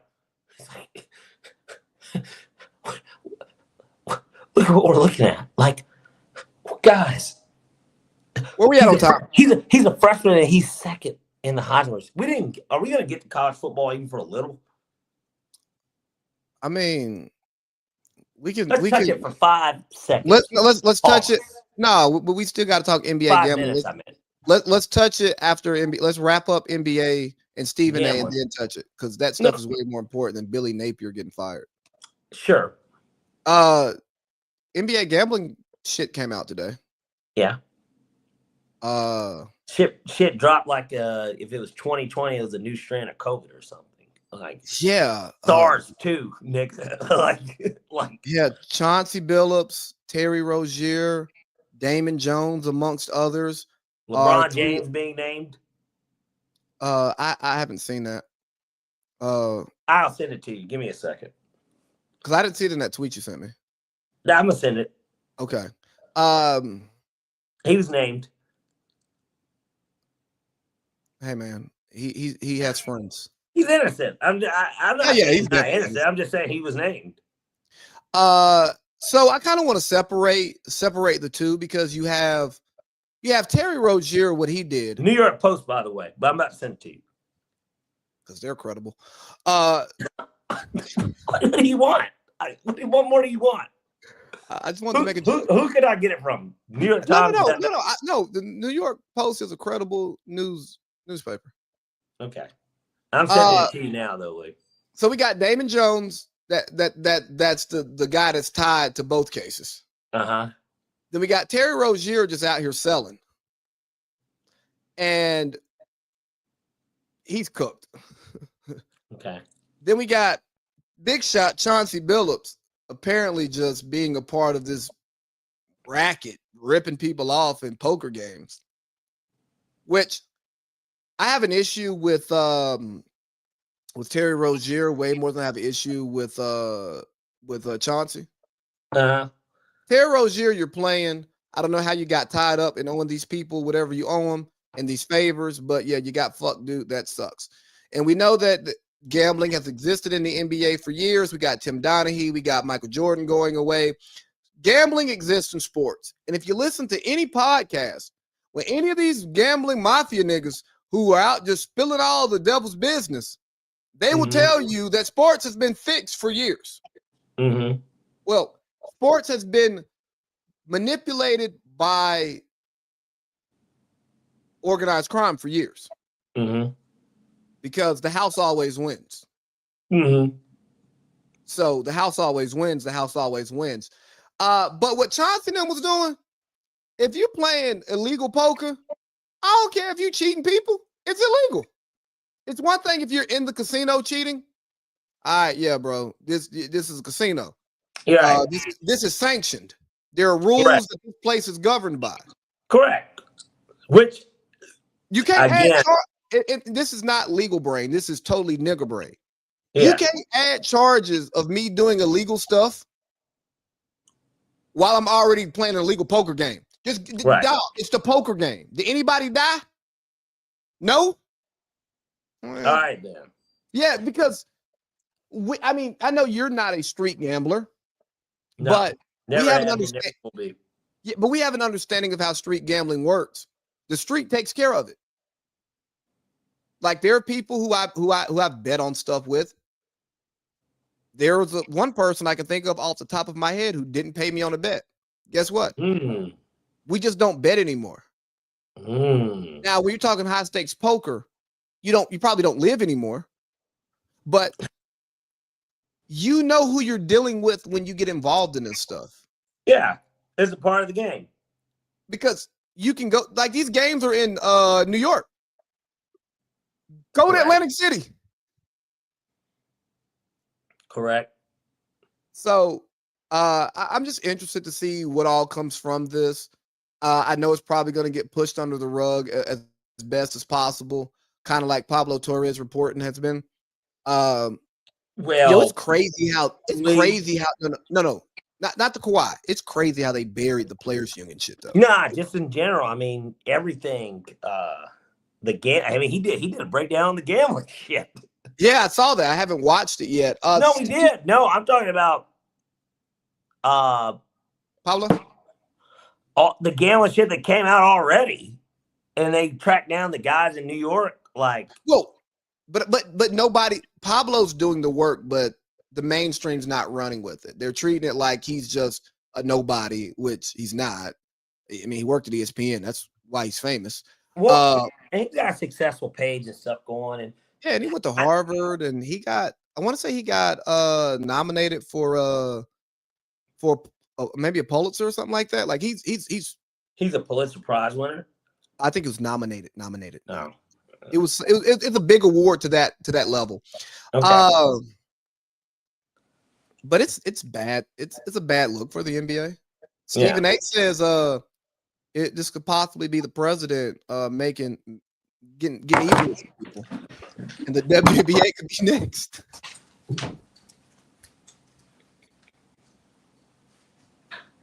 The man's walked out on me. And see, this is the problem with Stephen A. Smith. Steve has his hands in too many pots. Lee, he's just talking. You brought up Stephen A. Smith. Did you? I sent you the video. No, I know, but you're bringing up Steve. I'm not a bitter ex of Steve's or anything. Not like that chick. I don't have sex with him. I'm a heterosexual male. But cis male. Anyone. Okay, if you want to keep it I don't even know if that's politically correct. If you want to keep it left wing correct, then yeah. You're left wing correct. You are a cisgendered heterosexual male. Look, Steve, he is the name that we shall not say moving forward. The name that remains unheard in this realm. Because at this point, SAS is ASS. That's why he's got those. That's why he's got that shit in his shit. Bro, he really went on a LeBron revenge tour again to kick off the NBA season. Out of nowhere. Because what better time to do it? And especially because LeBron's not playing. So LeBron can't like fight fire with fire and like, I don't know, just play really well.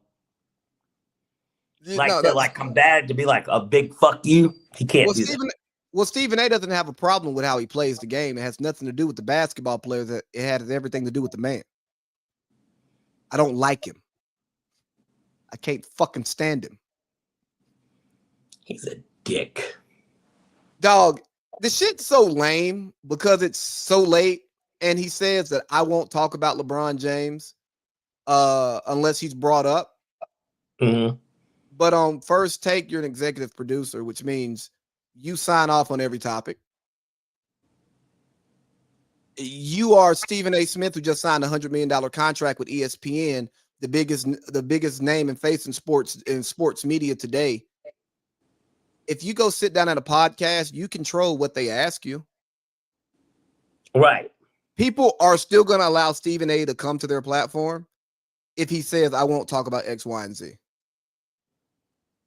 So for you to say that you don't want to talk about him, but you have so much to say about the man, and you continue to contradict yourself, either you're doing it for clout to create stories, which I'm seeing all this media on media beef. These niggas are creating stories just to have things to talk about.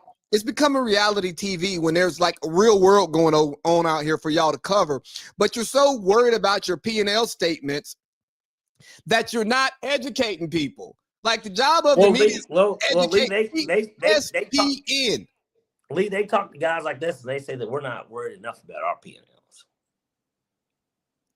And maybe we're not, but at least we're trying to be authentic in who we are and what we present. My nigga, we just explained to people how we were using the same facts to make an argument and said, hey, people will use facts, the same facts, to tell you two different things. So, like, be smart about it. Well, because we're doing this without getting paid, right? But like, but now we wouldn't change.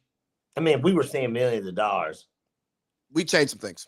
Yeah, we would absolutely. If somebody says don't talk about this, we'd be like, no problem. But we would.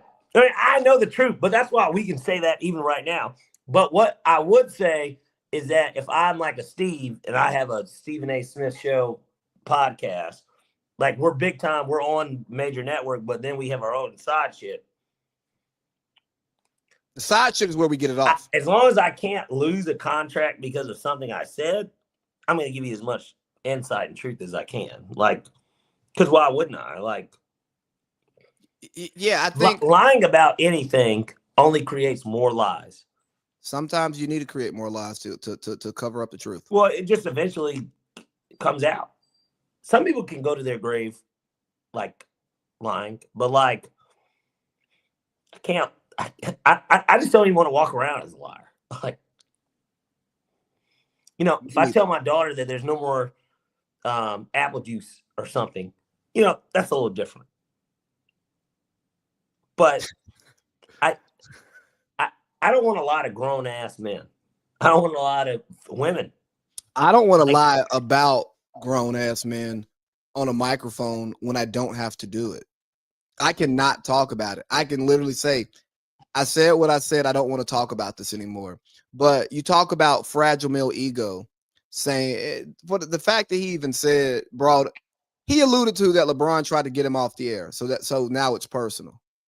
Okay, the game is the game, dog. You survived it. Michelle Beadle didn't. You know what I mean? She's still mad about it. He's a bitch. Well, not my words, but That's his words. He's a bitch. but like, just saying, Just like how he called Whitlock out. He said, did you tell him about that? Did you tell him about how you turned your back on me, you fat bitch? He called him a fat bitch at that. Yeah, and like, dog, you. But all Whitlock did, I don't know what he was talking about. All Whitlock did was say, nigga, your autobiography is fugazi. It don't even align with how shit works. And you published the shit, nigga. I read it. I bought it and I read it. I supported you, nigga. And I'm telling you that what you said, anyone that actually paid attention can realize that doesn't make sense. You can't average. Now I'm a fat. Now you got to talk about my weight.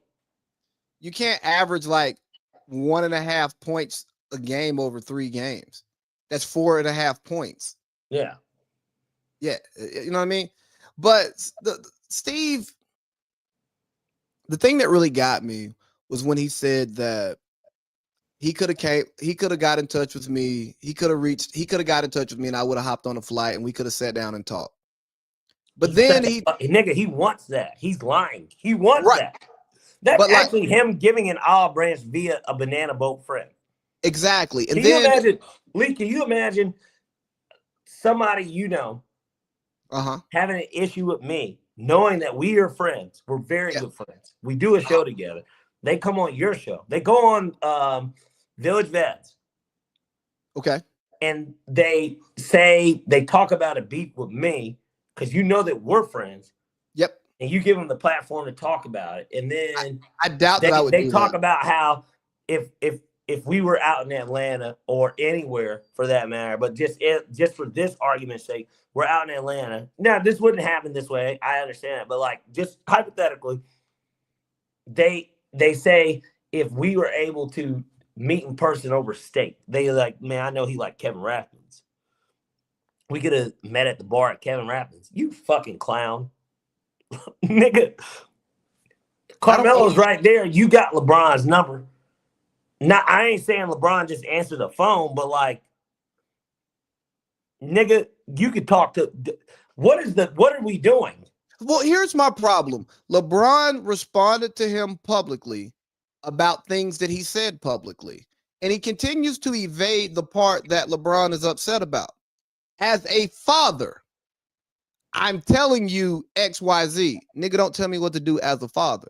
You're not talking about me, the basketball player. You're not talking about Bronny, the basketball player. And everybody keeps mixing that shit up.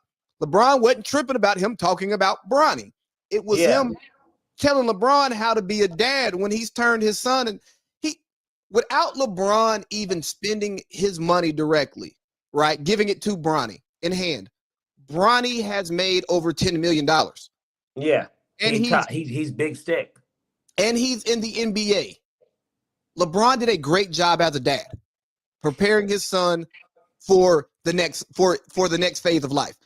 So don't tell that nigga what to do as a dad. But Steve, when you say that you don't want him to reach out to you privately to have a private conversation, he has to come up to you at a game where people can see it.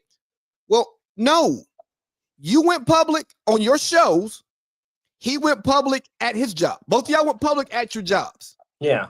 Now, he goes to Pat McAfee, and you heard about that because you don't fuck with McAfee because McAfee got a bigger contract than you over there at ESPN. Yeah, he swings his penis around the campus. Yeah. And he gets execs fired publicly. He swings his penis around campus, Lee. And that's what it all boils down to with Stephen A. Smith, because he talks about how important he is to the culture and to sports and to entertainment. He's not important to culture and sport. Let me take that back. He's important to the culture of sports broadcasting. He is. I don't have to lie about it, not because of what he is today, but because of what we liked about him. We're talking about him. We talk about him a lot. He's significant. We don't like him on air. We don't know him personally. You know what I'm saying? So he's significant, but he can be replaced tomorrow. Like he's not like a Bill Simmons who created a whole new fucking lane, who made podcasting a thing. Did Grant Land turn that into The Ringer? Is turning that shit into fucking Netflix. You know what I mean? And it's not to blow the white guy. Hell, He's not even Joe Budden. Joe Budden, rapper turned podcaster turned network host. They showed Joe on Twitter behind, I think, Suni Lee or somebody at the next game. Yeah. Because somebody was like, look who's behind them. Oh, it was you just see, it was Joe. Yeah. But like, you haven't trailblazed anything.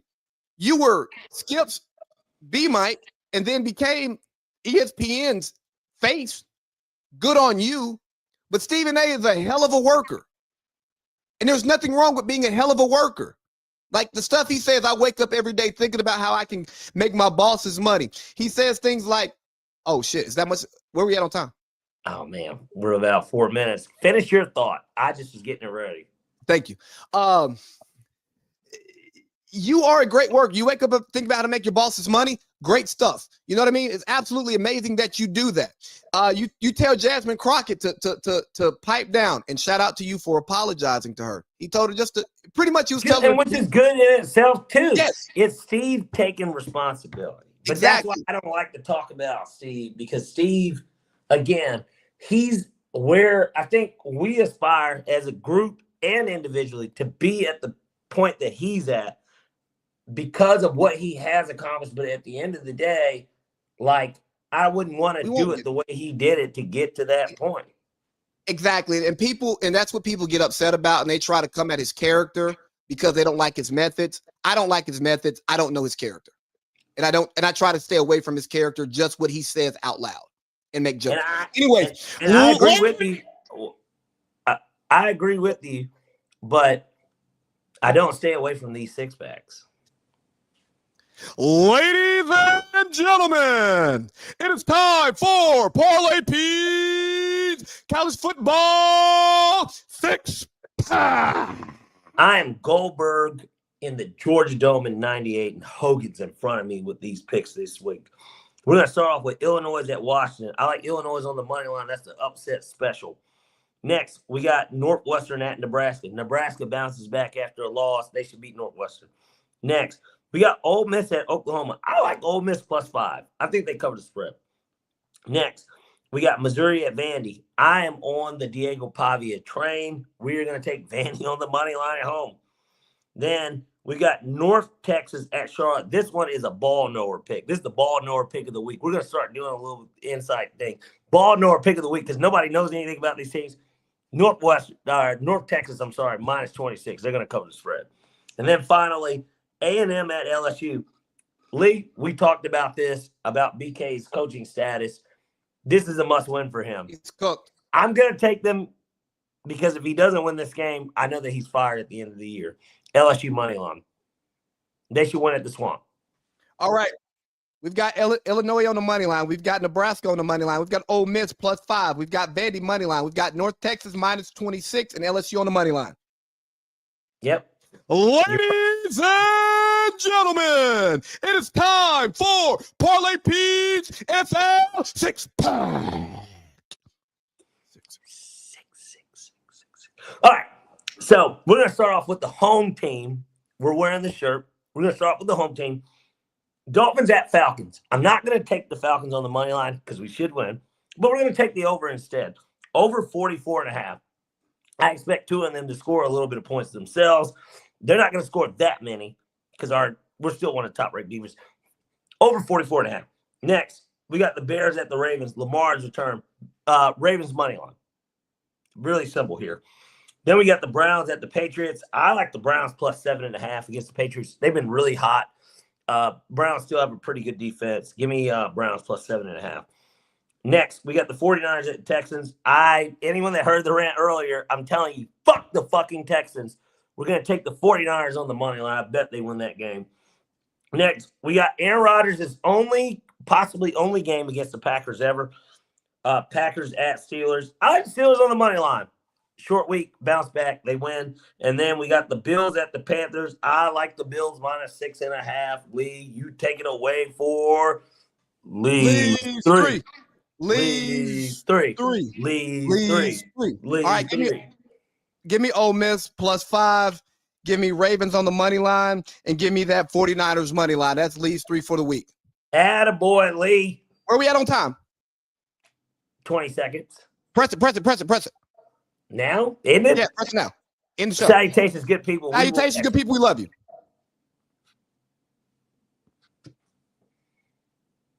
If I decide